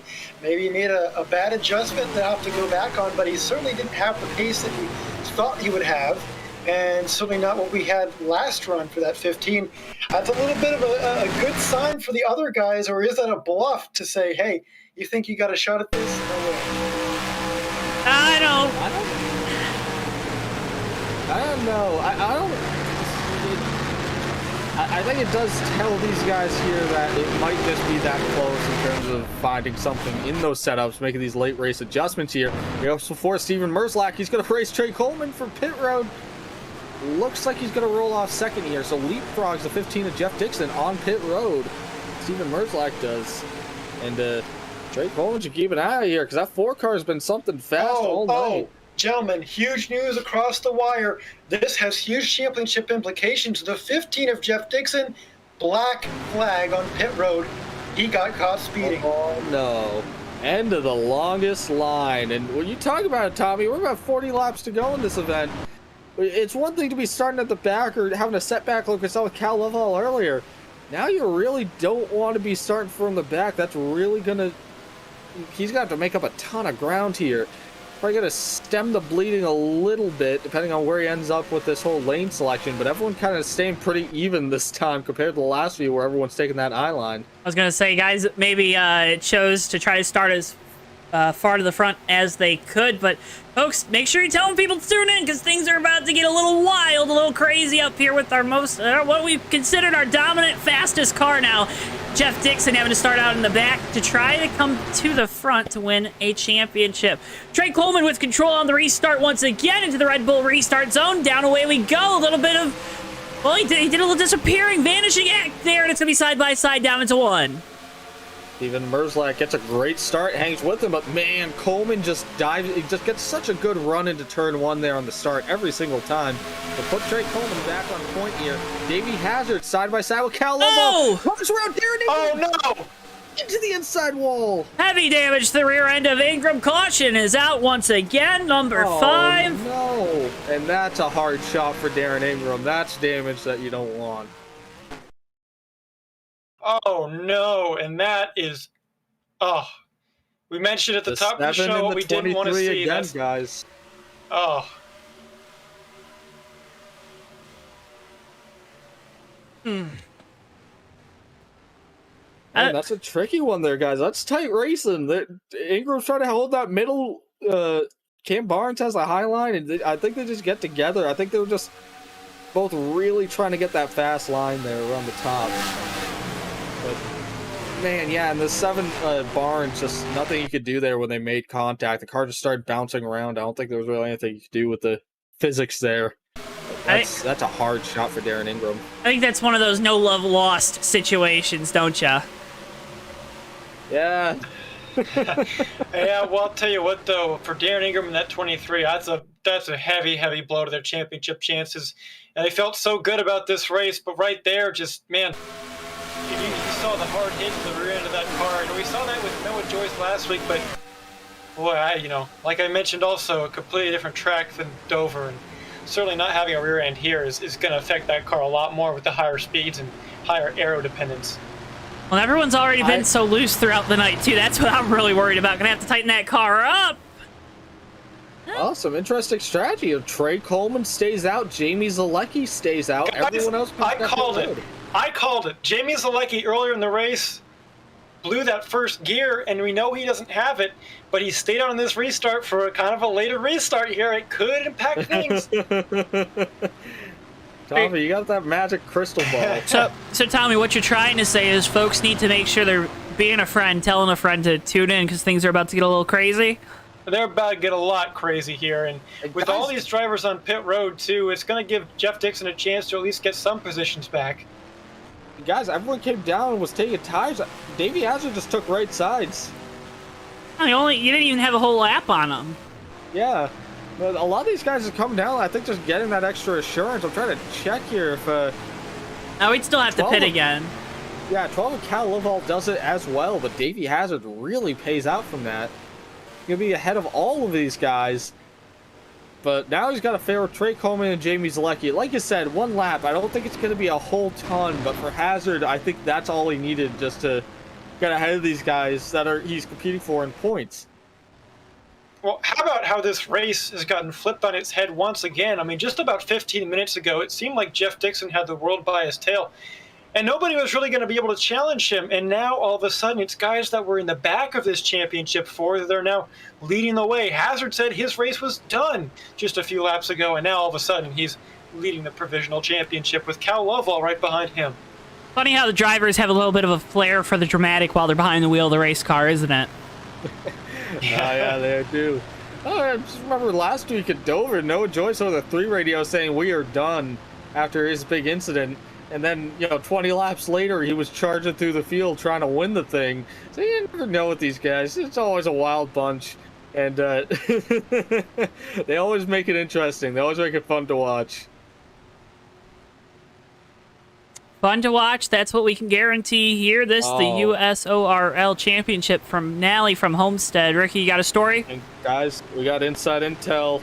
Tempers flaring over the radio between the 23 and the 7. Both drivers warned by admin. So it's a Saturday night under the lights. Don't know what else to say here, but not a short track though. Not a short track, but it is Saturday night and it's under the lights. I don't think there's a full moon out though, so not the triple whammy, but pretty sure it was last night. Oh well, we're close enough. Well, it would be then tonight too if we're not at the end of the. Anyways, Trey Coleman gonna pick the bottom here. Davey Hazard to the outside. Jamie Zalecki does not have first gear. Gonna line up in third. Cal Laval, Zach Krastowski, Steven Merzlak, Ray Tustin, Garrett Sidner, then Noah Joyce and Sean Whitehill. Your top 10. 4 guys on the bottom here. Darren Ingram gonna gain a bunch of spots. Gonna actually line up in the 9th position in that 23. Elects to take the bottom to try to gain some of that track position. Down into the restart zone we go. And back away. Green flag once again. And no help for the 25. No help for the 75.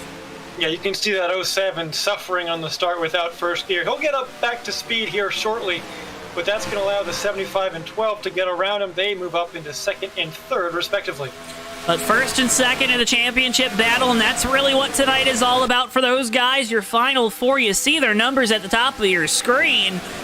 This is what tonight's all about. It's winning that championship. You're okay with finishing 2nd as long as a guy with that red spoiler is not in front of you. Jamie Zalecki battling with Cal Laval for 3rd. I told you he was going to get back up to speed, Ricky, didn't I? Yeah, you did. But this is what Davey Hazard wants to see, is that 12 having to battle some guys. Hazard holding steady right now, but we've seen that 75 has had rough goings on the long run, and he hasn't been able to figure it out yet. And I say yet because we really don't know if that adjustment's set in, especially since we only had 1 lap the last green flag run. So This will kind of be make or break time for that 75 Martini team. We'll have to see what he does. 12, Calival gets to the wall, very loose. The 4 gives him a little bit of help. Not a little bit of help. 4 gives him a little bit of lenience there. It looks like he didn't try to stuff it in the outside of the 12, but I think it was just only so much that he could slow down there, Steven Merflack. He gets to the outside, and that's important because, again, that outside line is the preferred line here tonight. Helps with his tires a little bit, but also has a lot of speed down the straightaways. Cal trying to get it done on the bottom, though. Trying to get around that 75 of Davey Hazard for second in the championship lead. And last time by, Darren Ingram got the wall. Is actually the last car on track right now, that 23 car. I think that car's hurting, guys. All right, that time by the stripe was 29 laps to go. We're under 30 to go in the race and in the season. So time is kind of winding down here. We're getting to feel like this race is coming to its conclusion. And Cal Lovell, big power move on the bottom, going to try and slide up in front of Davey Hazard to take the championship lead. See if Hazard tries to use the run. He does. Gets down to the inside. Barely turns himself off the nose of Zalecki. There in that 07. Hazard going to have the bottom. He's going to be clear of the ball here for just a second. Now clear up into that outside line. Yeah, the tricky thing about doing that slide job here, you see Davey has to do the same thing. You're putting so much force on those rear tires. As soon as the car starts to lighten up, good lord, it lightens up. And the rear edge starts swinging out. We saw it with the 12 there. Cal Lovell, he didn't really get super loose, but it scrubbed off all of his speed on exit, and that just let Davey Hazard get right back to him. Looking at chat, though, we got the man, the myth, the legend, William Page in town watching the race here, badly sunburnt at home, so go rep some aloe on that. Feel better. Cool you down a little bit. Yeah, cool you down just a little bit. Get the stuff that says the like the medicated sunburn. Don't get the after sun gel because that's not for sunburns. That's for like tanning. Davey's gonna like this. Jamie Zalecki in front of Cal Laval right now, so that 75 car with a buffer behind him. Meanwhile, the 15 of Jeff Dixon, he's moving his way up through the field in 9th right now, looking to make a move on Noah Joyce for 8th on the bottom. He's gonna try and get Ray Tustin while he's out as well. It looked like he was kind of holding back a little bit there at the start of the run. He could have been, which would lead to the idea that maybe he's saving tires, but I don't know about this point. It's Jamie Zalecki into the outside wall, and oh no, all that progress, Tommy. Zalecki is at a dead stop here, that wall glue.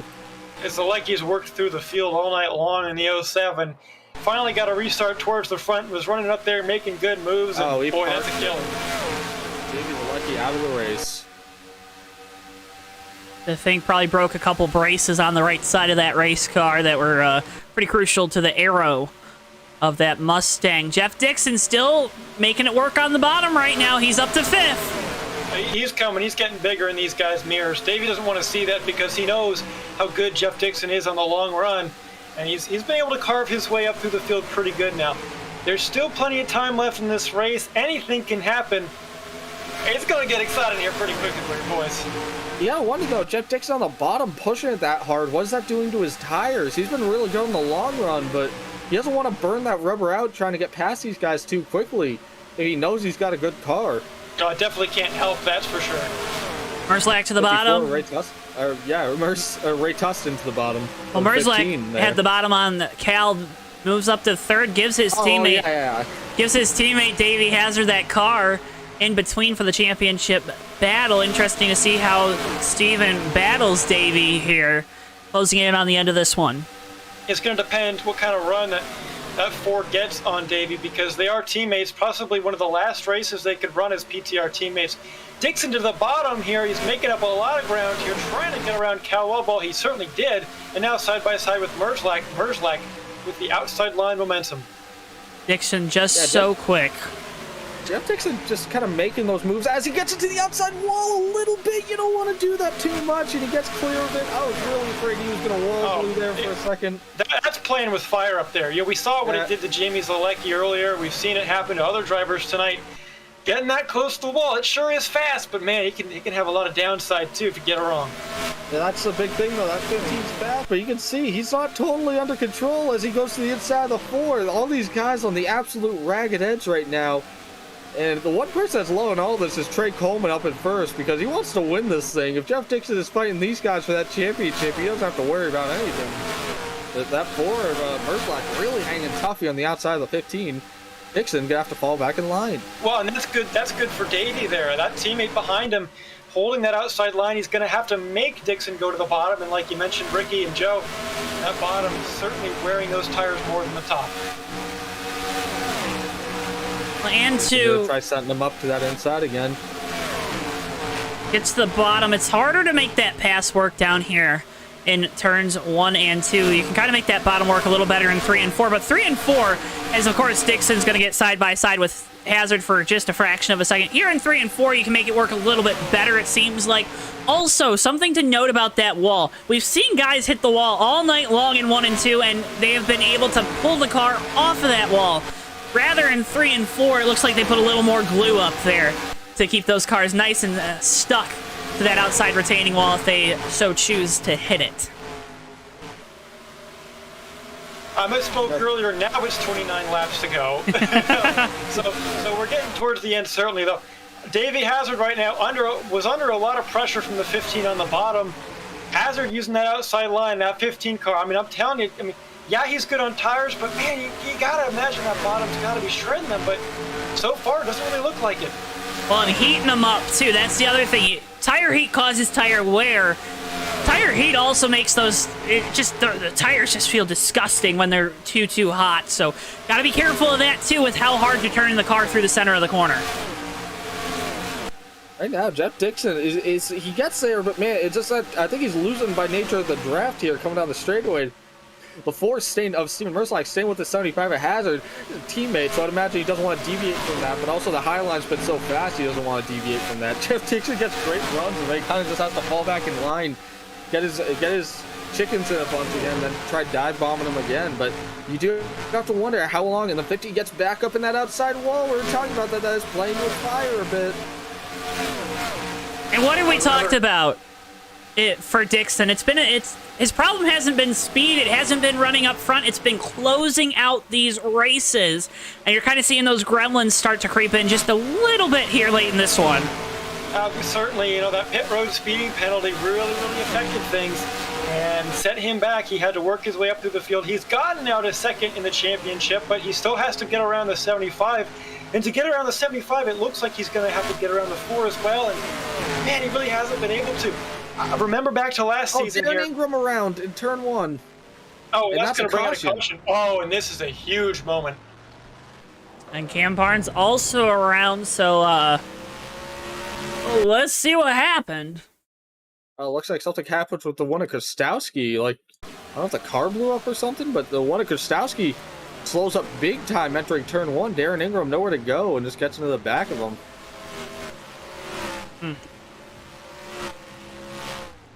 But this is going to really throw a wrench into a lot of people's plans. The one person I think that probably didn't want to see this, guys, is Jeff Dixon, that 15. We talked about how good he is on that long run, and now he's... I don't know, though, Ricky. I think this actually gives him a more of a benefit here. He can choose a different line than Hazard. Oh, he just missed his pit stall a little bit. But that's really not going to help. That's not going to help a little bit. We'll see what this comes out to, but...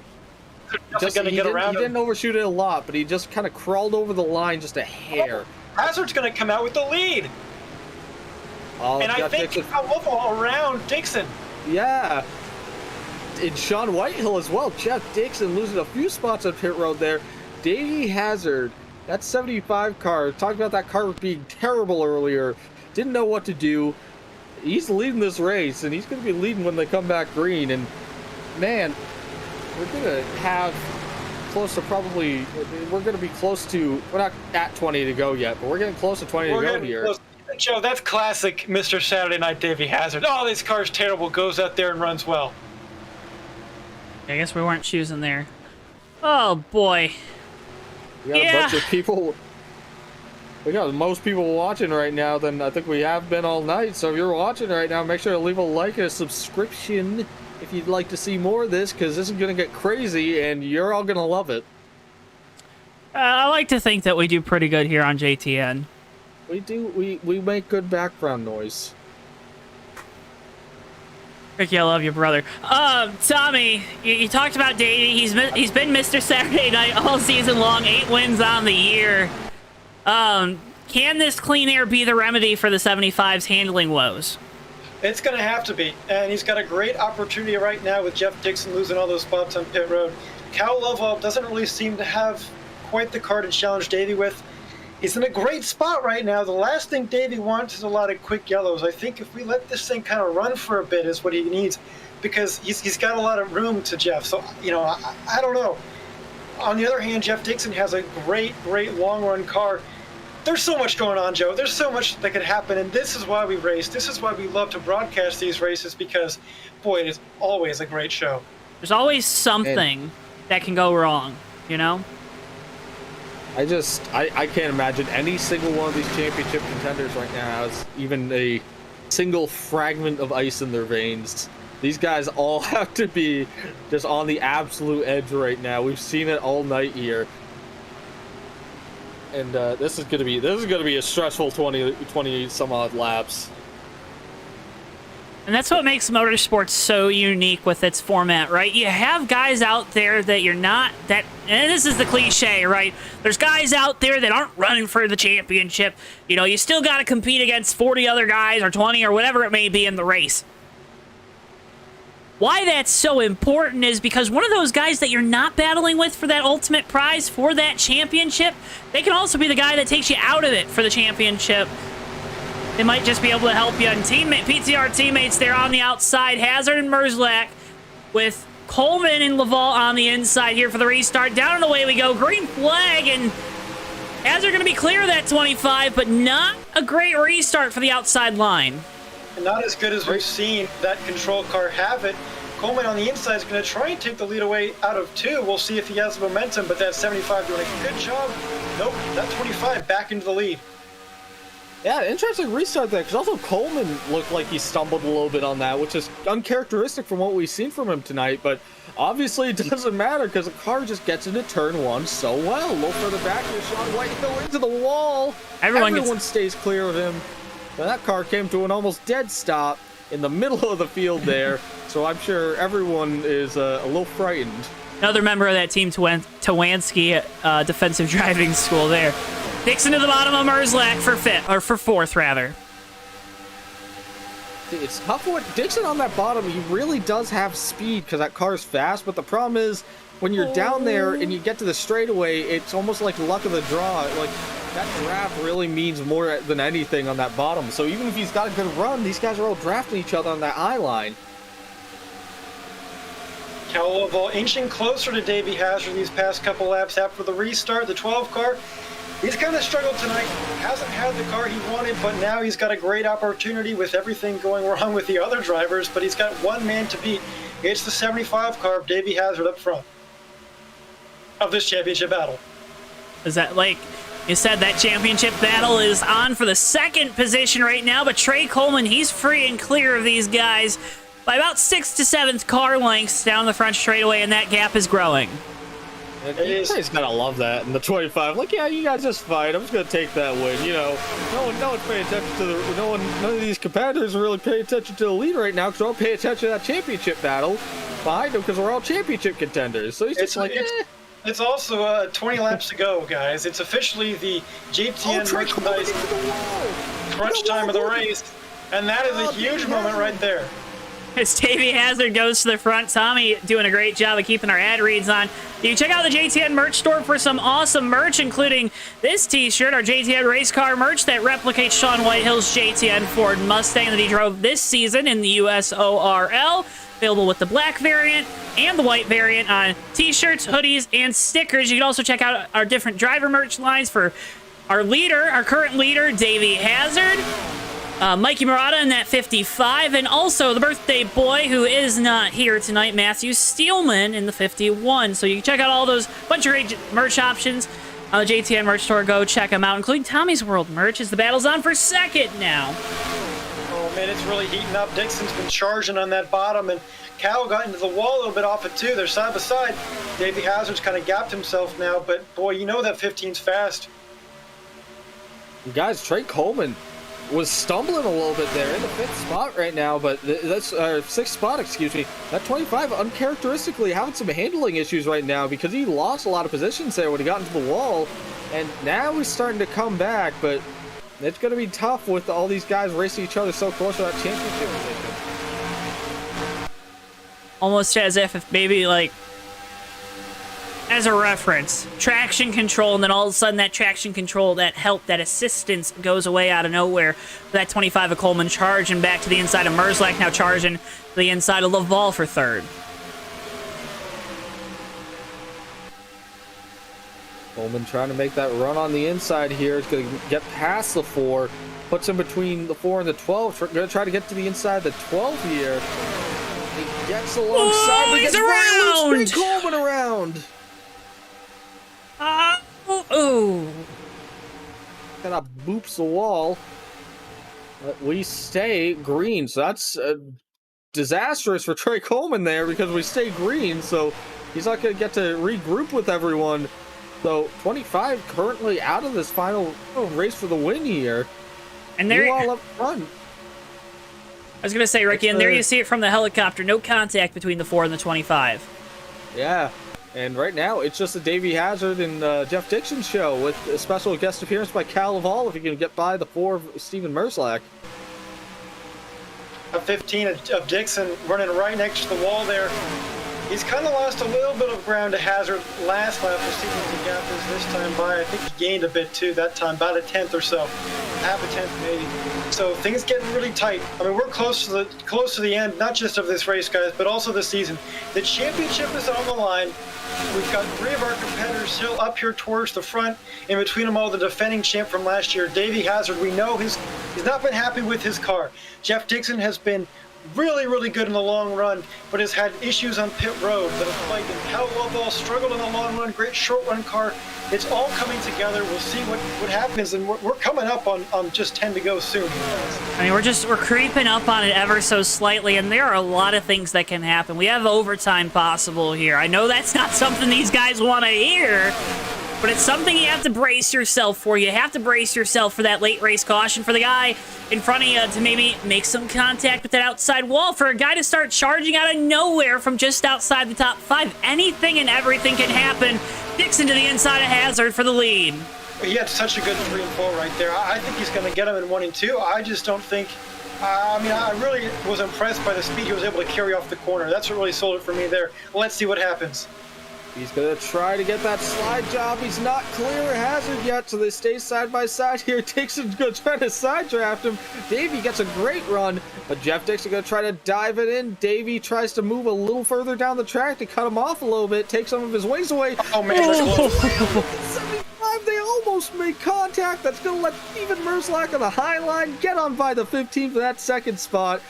Oh, my goodness, Jeff Dixon's going to throw it back in.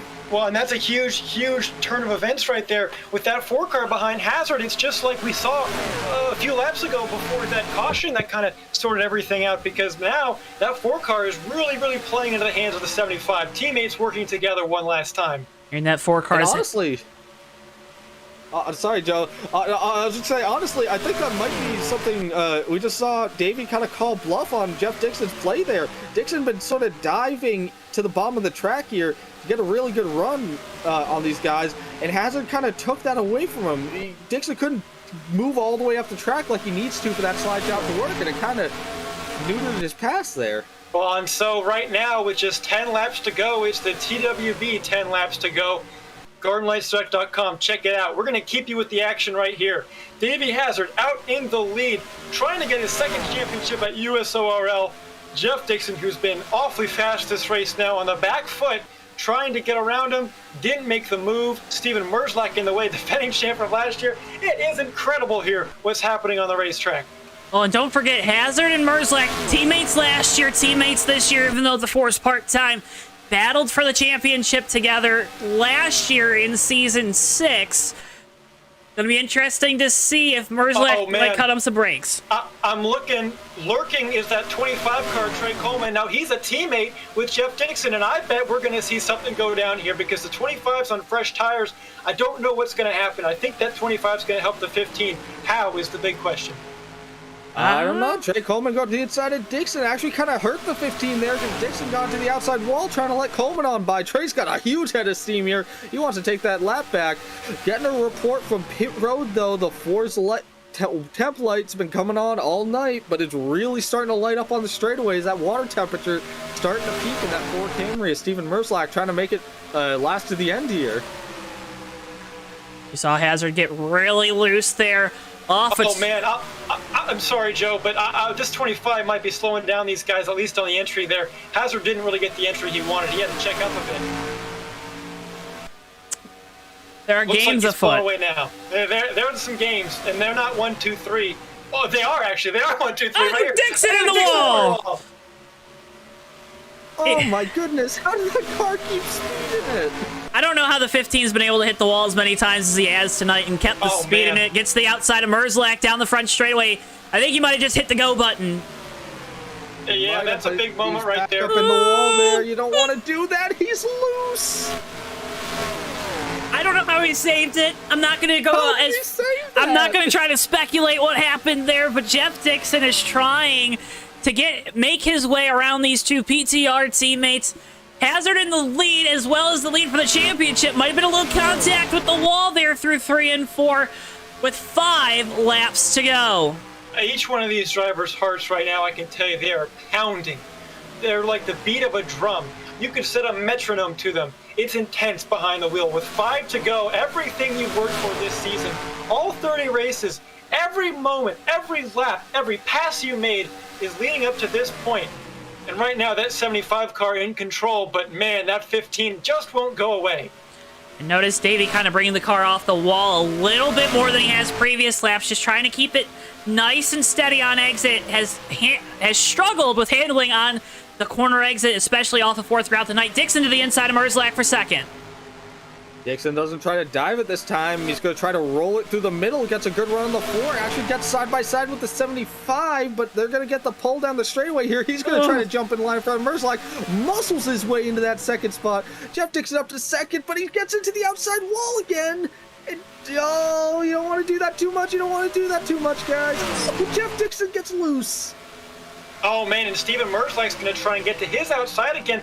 Doesn't look like he's going to get there, though, and that's a big moment right there, because if Steven was able to get there, it would have slowed that 15's momentum. But now, both of these cars, both of our championship drivers, running 1 and 2 right now, both on the high side. It's pretty much just them at this point, guys. They're on it right now. The next time by the stripe is going to be 2 laps to go. Guys, Jeff Dixon's sliding around. He's bounced off the wall. How long before you start tearing up that car, tearing up those tires?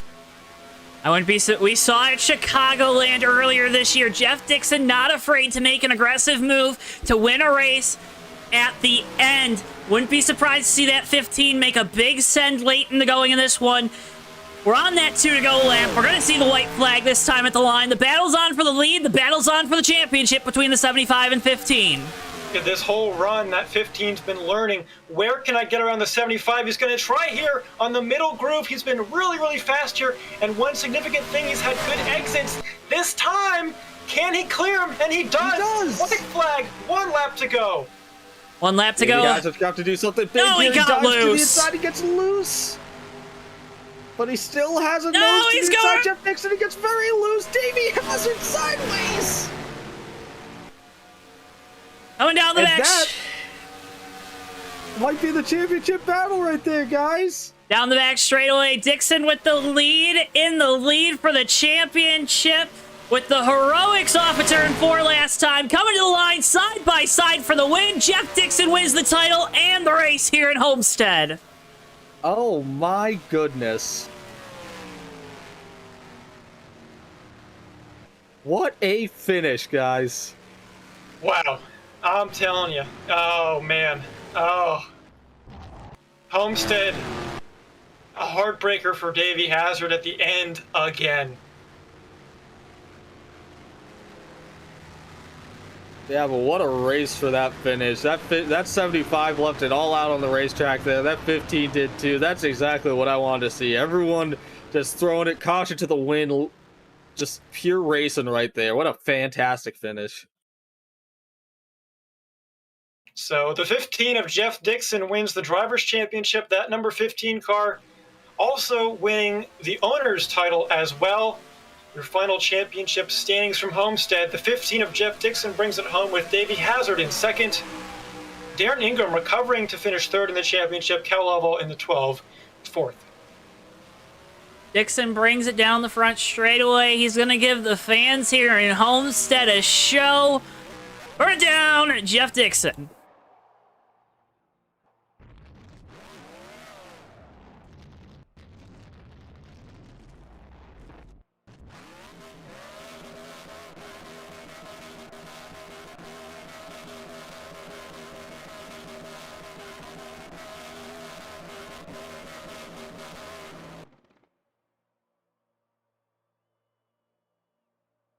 Well, okay then. Sudden exit from the 15. We'll get you those post-race results on your screen. Talk with our top 3 finishers as well as all the drivers in our final 4.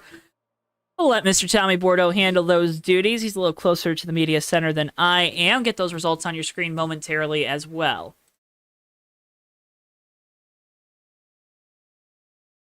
Well, the first driver I'm going to bring in is actually going to be the 4 car of Steven Merzlak, our now past defending champion.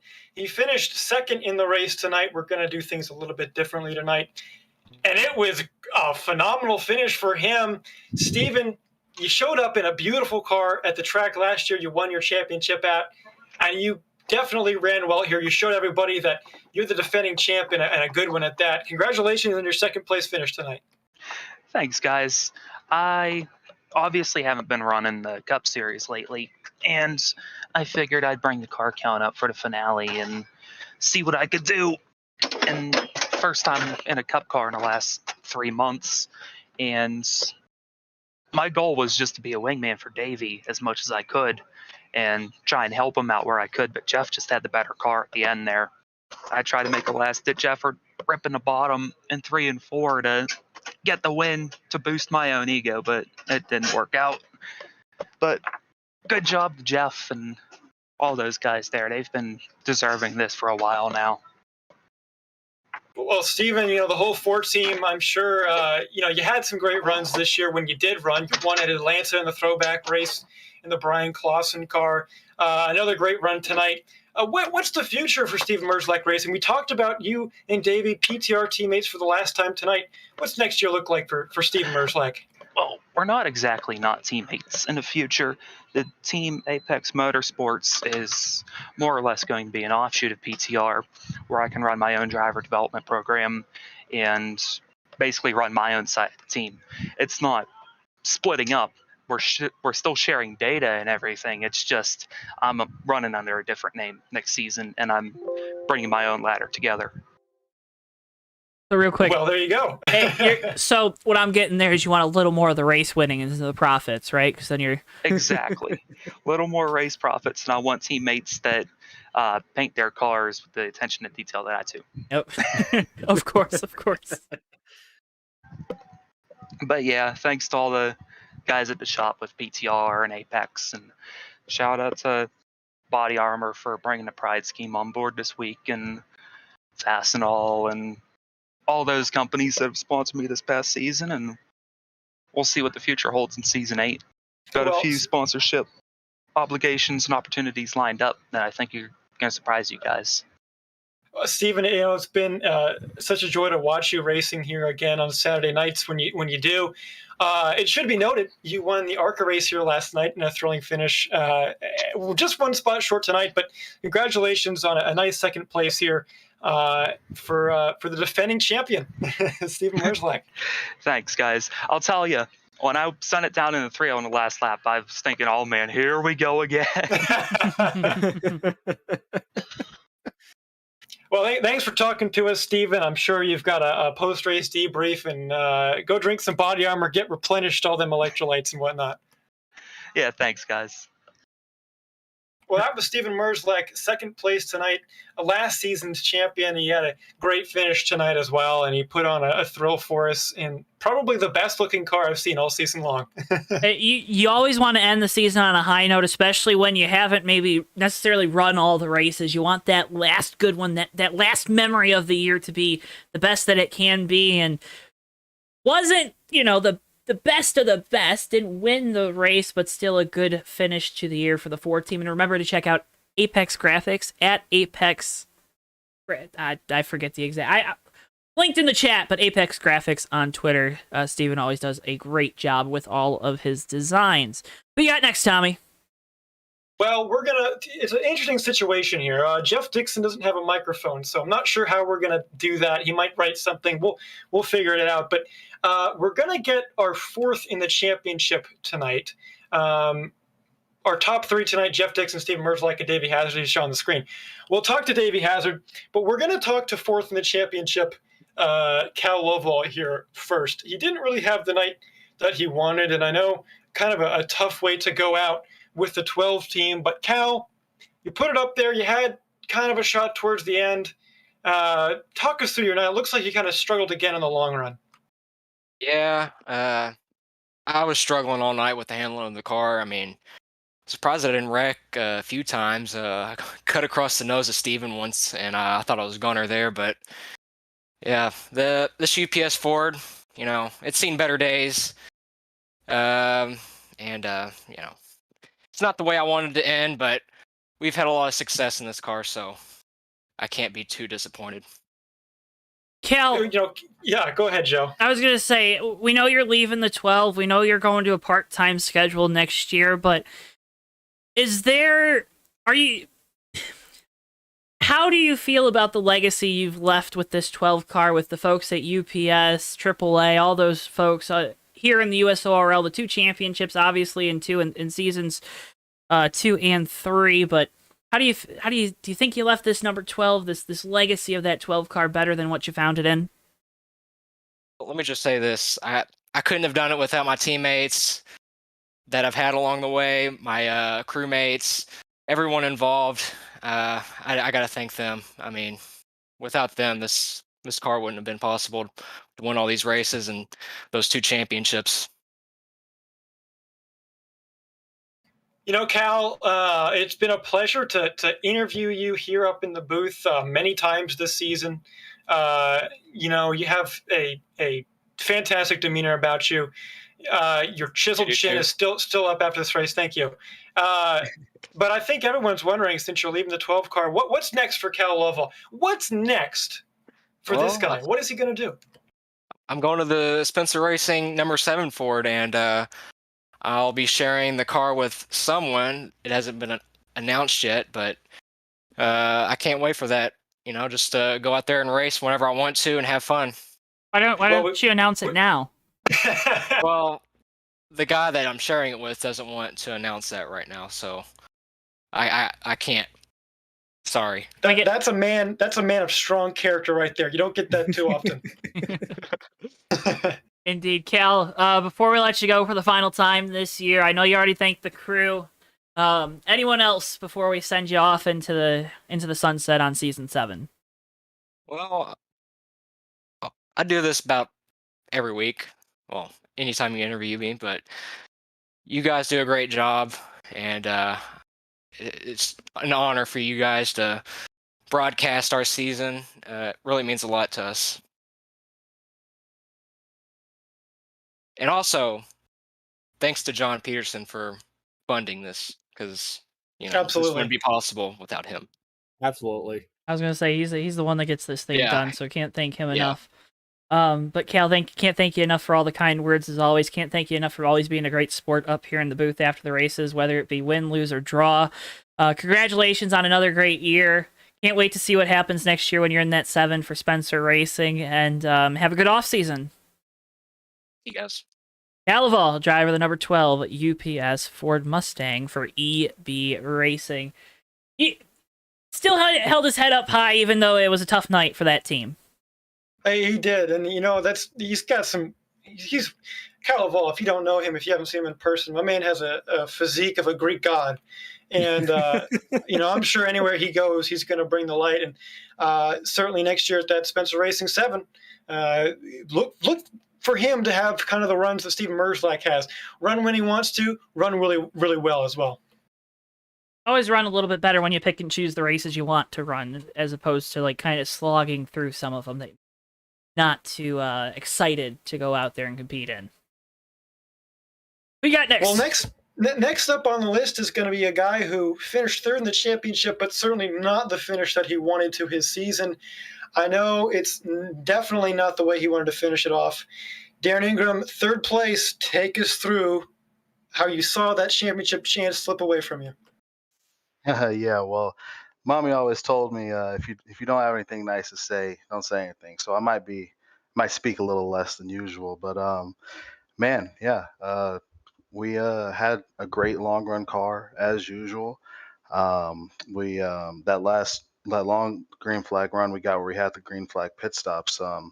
I was definitely a little too conservative over that run. I had way too much tire left at the end, but I started pushing there and started taking about like half a second a lap out of Trey, and I was like, all right, if this can just go green, I think we're in the catbird seat here. And then cautions happen, and then stuff happens, and people who don't like you and have always raced a certain way, it happens. But you know what? We're just gonna not dwell on it. We're gonna come back stronger next season and be even faster. So don't have to deal with that, and he won't be near us. And yeah, we'll just go try to get this championship next season. I want to beat around the bush a little bit with this question, Darren, and feel free if you want to choose not to respond. That is up to you. Not going to take offense to it. How did you feel? We had a bigger field here tonight. Had a lot of guys racing for different things. Some for pride, some for drivers, some for owners. How did you feel, though, the racing here at Homestead, which we see all these lines, we see all this great racing, you can kind of move around. How did you feel the racing went tonight with respect to you four battling for the Drivers' Championship, that ultimate prize? I thought it was really great for the most part. There was a couple people who, race like they race, whatever. But for the most part, I really thought almost everybody was really great. I'm not asking for anybody to let me by or anything, but, you race hard, you race clean, you give each other respect. And I felt like most people did that, a little bumping, a little nudge, a little scrape. Hey, that's racing. But so yeah, I thought it was great for most people. Um, just yeah, it's just frustrating when the same guy gets you multiple times, and not just over one race, but across multiple seasons. So, it is what it is. It is what it is indeed, and I think we've all been there at some point or another in our career with run-ins with different individuals. But Darren, I know it's a lot different than when we talked to you last week. It was the elation of knowing that you were going to have a chance at the championship tonight. Now it's that concluding bell on a great season for you and the 23 team. If there is anything that maybe we at home or up here in the booth or whatever it may be that we didn't take away from the season that you think we should have for you and the 23 team, what would it be? I mean, I think this season we just showed a ton of growth. Last season or two, speed hasn't been the problem; it's been finishing, and we definitely had our struggles with that this season. Towards the first half, it felt for a while. It was like we're either going to finish second place or we're going to finish 25th because we wrecked on lap 7. But second half of the season, especially in the playoffs, we really ironed a lot of that out. And we were fast, and I think it just shows the growth of me as a driver, my teammates, all those guys we're working with, how much better we've gotten to the point where a couple seasons ago, I would have been, just elated with, 3 wins and third in the championship. But I think it shows how much we've grown to the point, we're a little upset. My feelings are a little hurt tonight. But I think we really grew a lot, and I think we kind of made people aware that, hey, we can fight with anybody and we can go out and win anywhere. So I'm really proud of that. Darren, a great season for you and the 23 team. I know you got a lot of partners there on the fire suit and on the car. You've been up here before. You know the drill. The floor is yours, buddy. Yeah, Red Bull, they're great this season. Had the sick Red Bull Pride scheme on there tonight. DoorDash, Factory Cane Shocks, AT&T, HP, just all those guys, Dude Products, Exalta. They're always out there on the cars having some great looking schemes, and a lot of those guys are going to be following us over to the 31 next season. It's a nice little reunion over what is now OJR. Getting back with that 31 team. We won Daytona in it a couple seasons ago for the season opener, and I'm hoping to recreate that. Hey, can't wait for season 8 to kick off, Darren. Congratulations once again on a fantastic season. And it's always a good thing when you're walking away from a year where you finish third in the championship with a bunch of wins and a bunch of top fives and good results, and you just come away from it and you still want more. Congratulations once again, and good luck in this offseason. I know there's a lot of building for you and that team to do. Yes, we're gonna get right to work in this offseason. We're gonna take a little break, and then me, all the OJR guys, all the IRT guys, gonna get all those guys up there, and we're gonna start testing. And we're gonna be ready. Really excited to have DJ running hopefully full time next season, and having Mario out there running hopefully full time. So we're just gonna go out there and be the best we can every week. Best you can every week. That's all you can do, Darren. Congratulations. Thank you so much for all the interviews throughout the year, and have a fantastic offseason. Thank you, and thank you guys for another great show. You guys do great. It'll hurt to watch this one back a little bit, but I'm sure it'll be really entertaining. So just thank you guys for all the work you do. Thank you, Darren. Darren Ingram, driver of the number 23 Red Bull Pride Chevrolet Camaro ZL1LE. Tommy, who's next on the docket? Well, it's going to be Davey Hazard up next. This is it's definitely the toughest interview to have to do, and it's none of us want to be in this position right here. But Davey, another year goes by with this format. I know you're very frustrated by it, as I think a lot of drivers are, but you were so close again until the final lap at Homestead. Walk us through. Yeah, we really perfected the car over the course of that race. It made a lot of wholesale changes those last two pit stops. It's a shame that it ended the way that it did, but when you have a format that rewards the final lap more than any other lap during the season, that's kind of what happens. I didn't run a good race by any means, but we brought it back around. We had a really good car at the end. Steve was doing his best to be a good teammate, be a good wingman, and he did a phenomenal job. But at the end of the day, Jeff was just really hooked up on the bottom when we got down into turn 1 on the white flag lap. I thought he was going to take the top because that's where he seemed to be the most even with me. But I kind of figured like he knew I wouldn't be able to run the bottom and pass him, so I went to the bottom to maybe surprise him, and he went to the bottom, and I had to go lower than I had run all night, and so the car got out from under me, and that was that.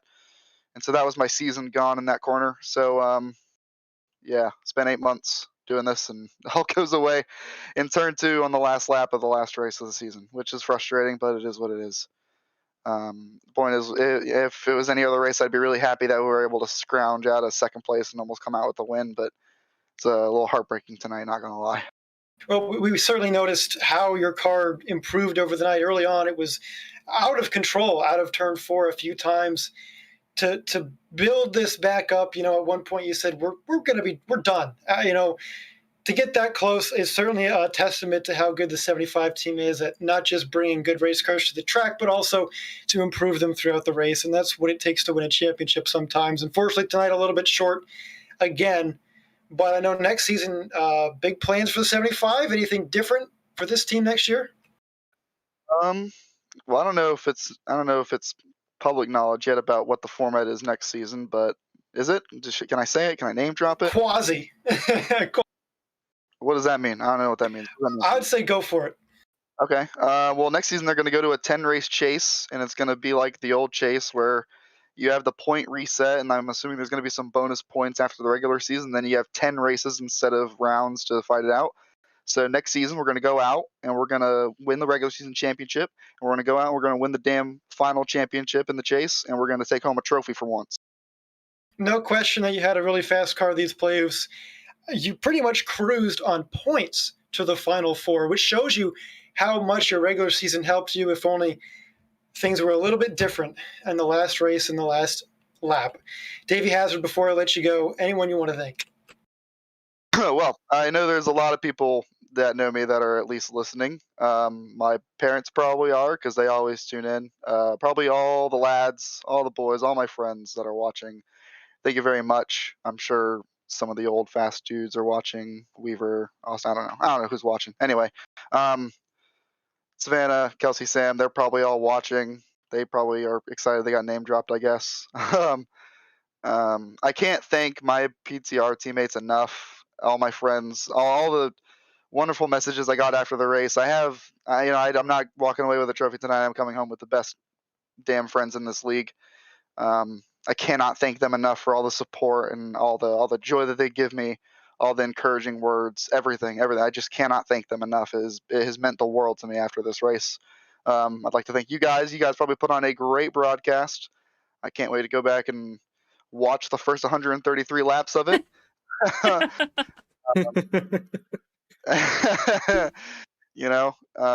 Can't thank the USORL admins enough for putting on a great race. That Homestead track is one of the best things they've ever created. I had my troubles with it at the beginning, but we turned it back around.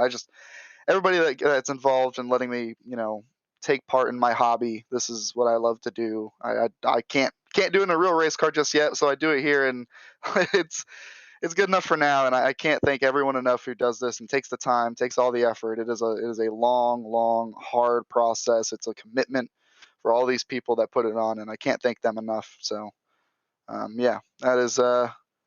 that's season 7, right? Over, done. Am I the last interview? We got one more coming up, Davey, but real quick before we let you go. Come on, man. Couldn't save the best for last. I could have closed it out so well.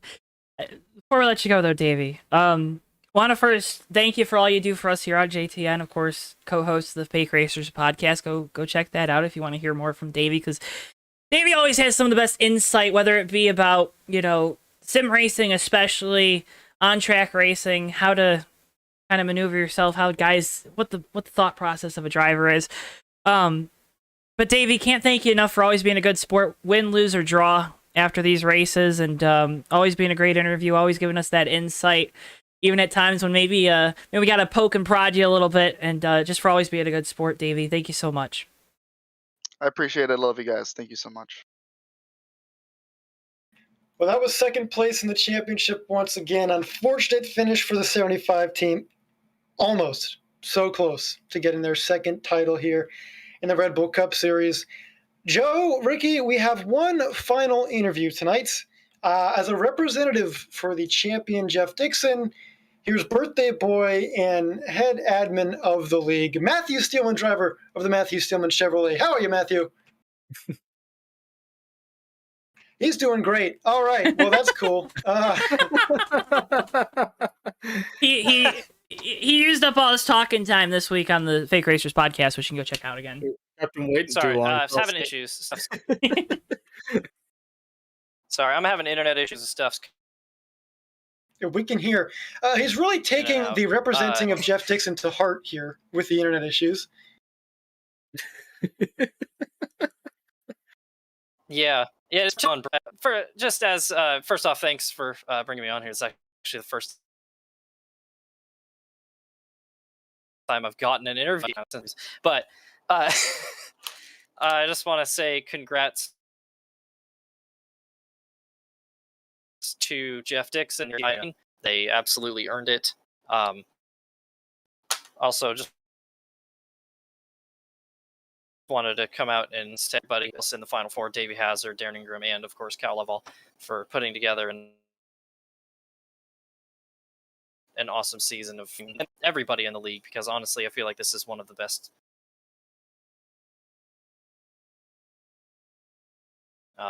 seasons from that standpoint.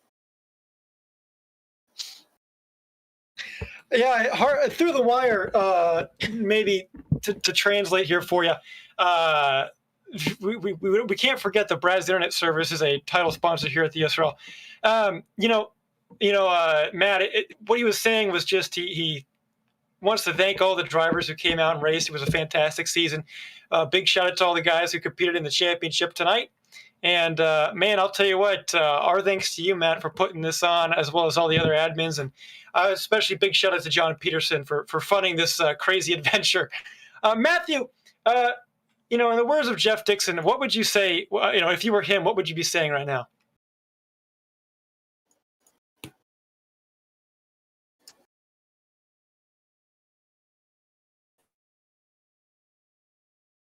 The mind of Jeff Dixon. He's a bit of a mystery man.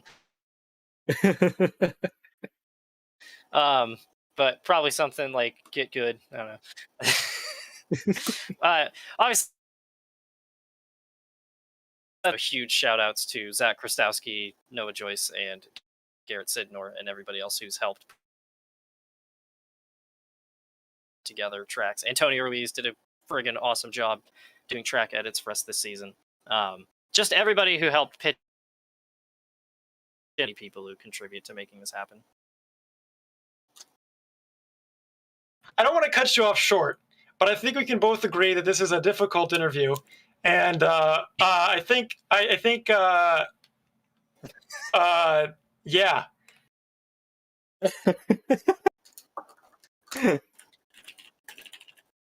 Yeah, but Matthew Steelman, that's the head admin. I promise you that normally the internet that he has is not as bad, but hey, Matthew, you don't have to respond to this, and that's fine.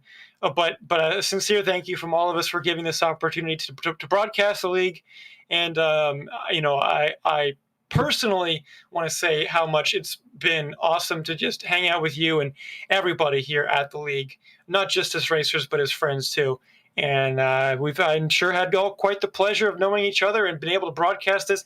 Who knows what next season holds? But boy, it's been a good one thus far this year. Thank you. That means a lot. It's definitely been a pleasure meeting all you guys through this league and making some pretty awesome friends along the way. So I appreciate that a ton. Just as the interview ends, his connection gets better. But yeah. Matt, thank you once again. And happy birthday! Happy birthday! Yeah. I'm old. That's okay. Oh man. Well, hey, did you catch any good fish out there? I did. I caught actually, it's kind of a funny story about this. So I caught 4 or 5 smaller fish or whatever, and then I somehow uncaught one of them because it climbed out of the large garbage bag that I was in and jumped back into the ocean. And I was like, you know what? He's earned it. So survival of the fittest. Matt, yeah. Thanks once again. I appreciate you taking the time and having the patience to talk to us tonight. And now that my internet's working, shout out to Zach Krastowski, Garrett Sidnor, and Noah Joyce, because they're the real heroes, and this league would not be happening without them. So they deserve as much credit as I have been given. And shout out to just anybody who helped make this happen. So yeah. And a quick shout out to Christina Applegate. Of course, yeah. Okay. Everybody, get your hands together for that one. Thank you, Matt. Thank you for having me on, you guys. Yeah. Thanks, Matt. Matthew Steelman, driver of the Matthew Steelman Chevrolet, birthday boy, as well as the head admin here at the United States Online Racing League. We have one more interview, Joe, just real quick here, with another birthday boy, and I'm sure he's going to be happy because he's on the show. Ray Tustin, driver of the Ray Tustin Toyota Camry. Second in the Owners' Championship, and happy birthday. Congratulations, Ray. 4th in the race as well. Great run for you. Yeah, thank you. I really needed that. I love when we go to Homestead. I hate that it's at the end of the season, and most of the time, me sucking in the regular season, it just doesn't mean anything except for going for a win. But that's why I love that Hong decided to lend me his car and let that baby go to the front. Well, you did a good job getting through the field at the end there, and Joe, go ahead. I was going to say, Ray, we know you're always such a character, and it's a shame we don't get more opportunities to talk with you because you're such a great ambassador for all of your partners. Always driving a car that's great in style. What goes into fostering such a great relationship with sponsors so that way you can have all these cool wraps, designs on your race cars? Well, with the Mars products, I look ahead at their upcoming schedule of what's coming out in the future, and I plan that roughly based on where the schedule is. And then other races, I do depending on I think things I think of when I think of Kyle Busch or one of his teammates at that track.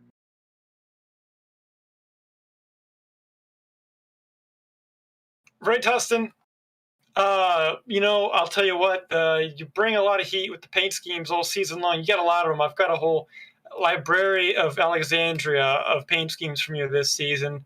What should we expect from the games 1, 2, 3 camp next season? I know you had the big announcement last year with Garrett Sidner going to the 16, but what's next on the horizon for you, Toyota Clan?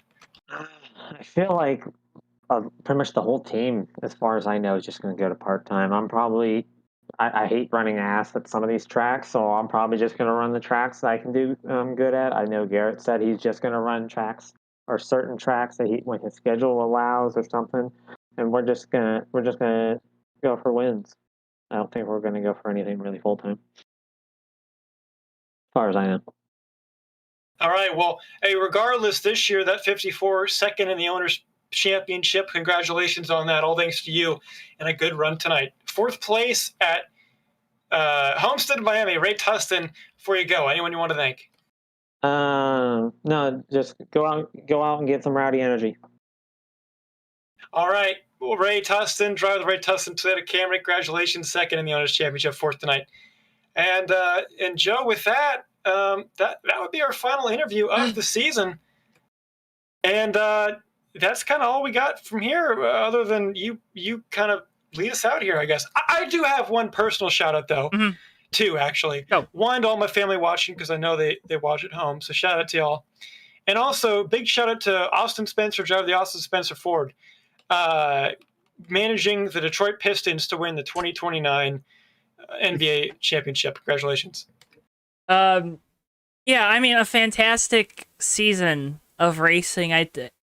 We were blessed with this opportunity to come out here and broadcast 24 of the 30 races here this season in the USORL, the entire playoffs, of course. And first of all, could not have done a single second of this without the help and support of one John Peterson. John, I know you're out there listening, watching. Thank you so much for allowing us to have this opportunity once again this year, giving us this chance. To the admins, like Matt said, obviously Matthew Steelman, Garrett Sidner, Noah Joyce. Oh no, Zach Krastowski. I'm so sorry. Thank you guys for bearing with us through all the ups and downs of the year. Again, giving us this opportunity to come out here and broadcast these races and try to put on the best entertainment value for all of our fans on JTN, for all the drivers' fans, all their sponsors, whatever it may be. We can't thank you enough for that. For our JTN fans, guys, you have supported us up and beyond what I ever thought was possible when we started this just over a year ago. Can't thank you enough for all that, because this is what, while it started as a hobby, while it started as a little thing to kind of do to get through the quarantine last year, it's become something that we're trying to build it to last. And we can't do it. We couldn't have done that. We couldn't have changed the focus of it without you guys. And for that, we're going to be eternally grateful for all of you that have subscribed, whether you've liked the video, whatever it may be. Also, couldn't get this done without these two guys that have joined me up here in the booth for the last 10 weeks. Tommy through almost the entirety of the season. Ricky for when Tommy was out.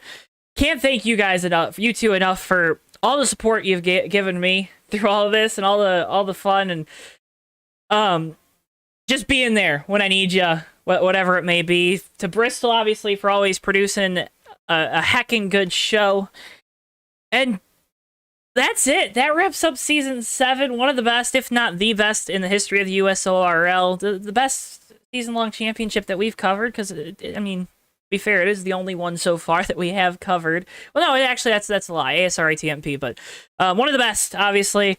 And we got the best leagues on here. Can't thank all of our other league partners as well enough at the conclusion of this broadcast. And once again, guys, could not have done a single ounce of this without you at home, for tuning in, for watching, for clicking the like button, for subscribing, of course, as well. You're going to want to stay up to date with us here on JTN. We still got all kinds of great races throughout the summer during the week, with Bomb Squad racing every single Thursday, save for 2 at the end of July when they take a little bit of a mid-season break. But we're going to have you covered with racing. If you ever need it, it'll be here. But with all that being said, thank you folks so much for watching. We hope you have a fantastic rest of your summer. If this is the last one you're tuning in for, we hope to see you again, whether it be in chat or just knowing that you're there to watch us. And yeah, can't thank you guys enough for all the support. For all of us here at JTN, for Ricky Collette, for Tommy Bordeaux, for Bristol, our producer, I've been Joe Twansky. Have a fantastic rest of your weekend, a great start to your week. And we'll, of course, see you next time live here on JTN. So long for now, folks. Yeah, and they're going to be 3 wide coming to the checkered. Never mind, they're going to be... Oh, Maverick over wide! What that? Turn 4 into the tri-oval. Whitehill through the grass. It's going to be Noah Joyce winning his first career race in the Red Bull Cup Series. All right, and they're wrecking behind them. We got cars flying everywhere. Cars upside down, but it doesn't matter. Noah Joyce has done it. He's won at Daytona in the 3 car. Musa's gonna. Oh, he's gonna use that apron. He's gonna use the apron. They're gonna be side by side. Coming off the corner. Boy, back to the inside. It's gonna be a drag race to the line. Musa gets it.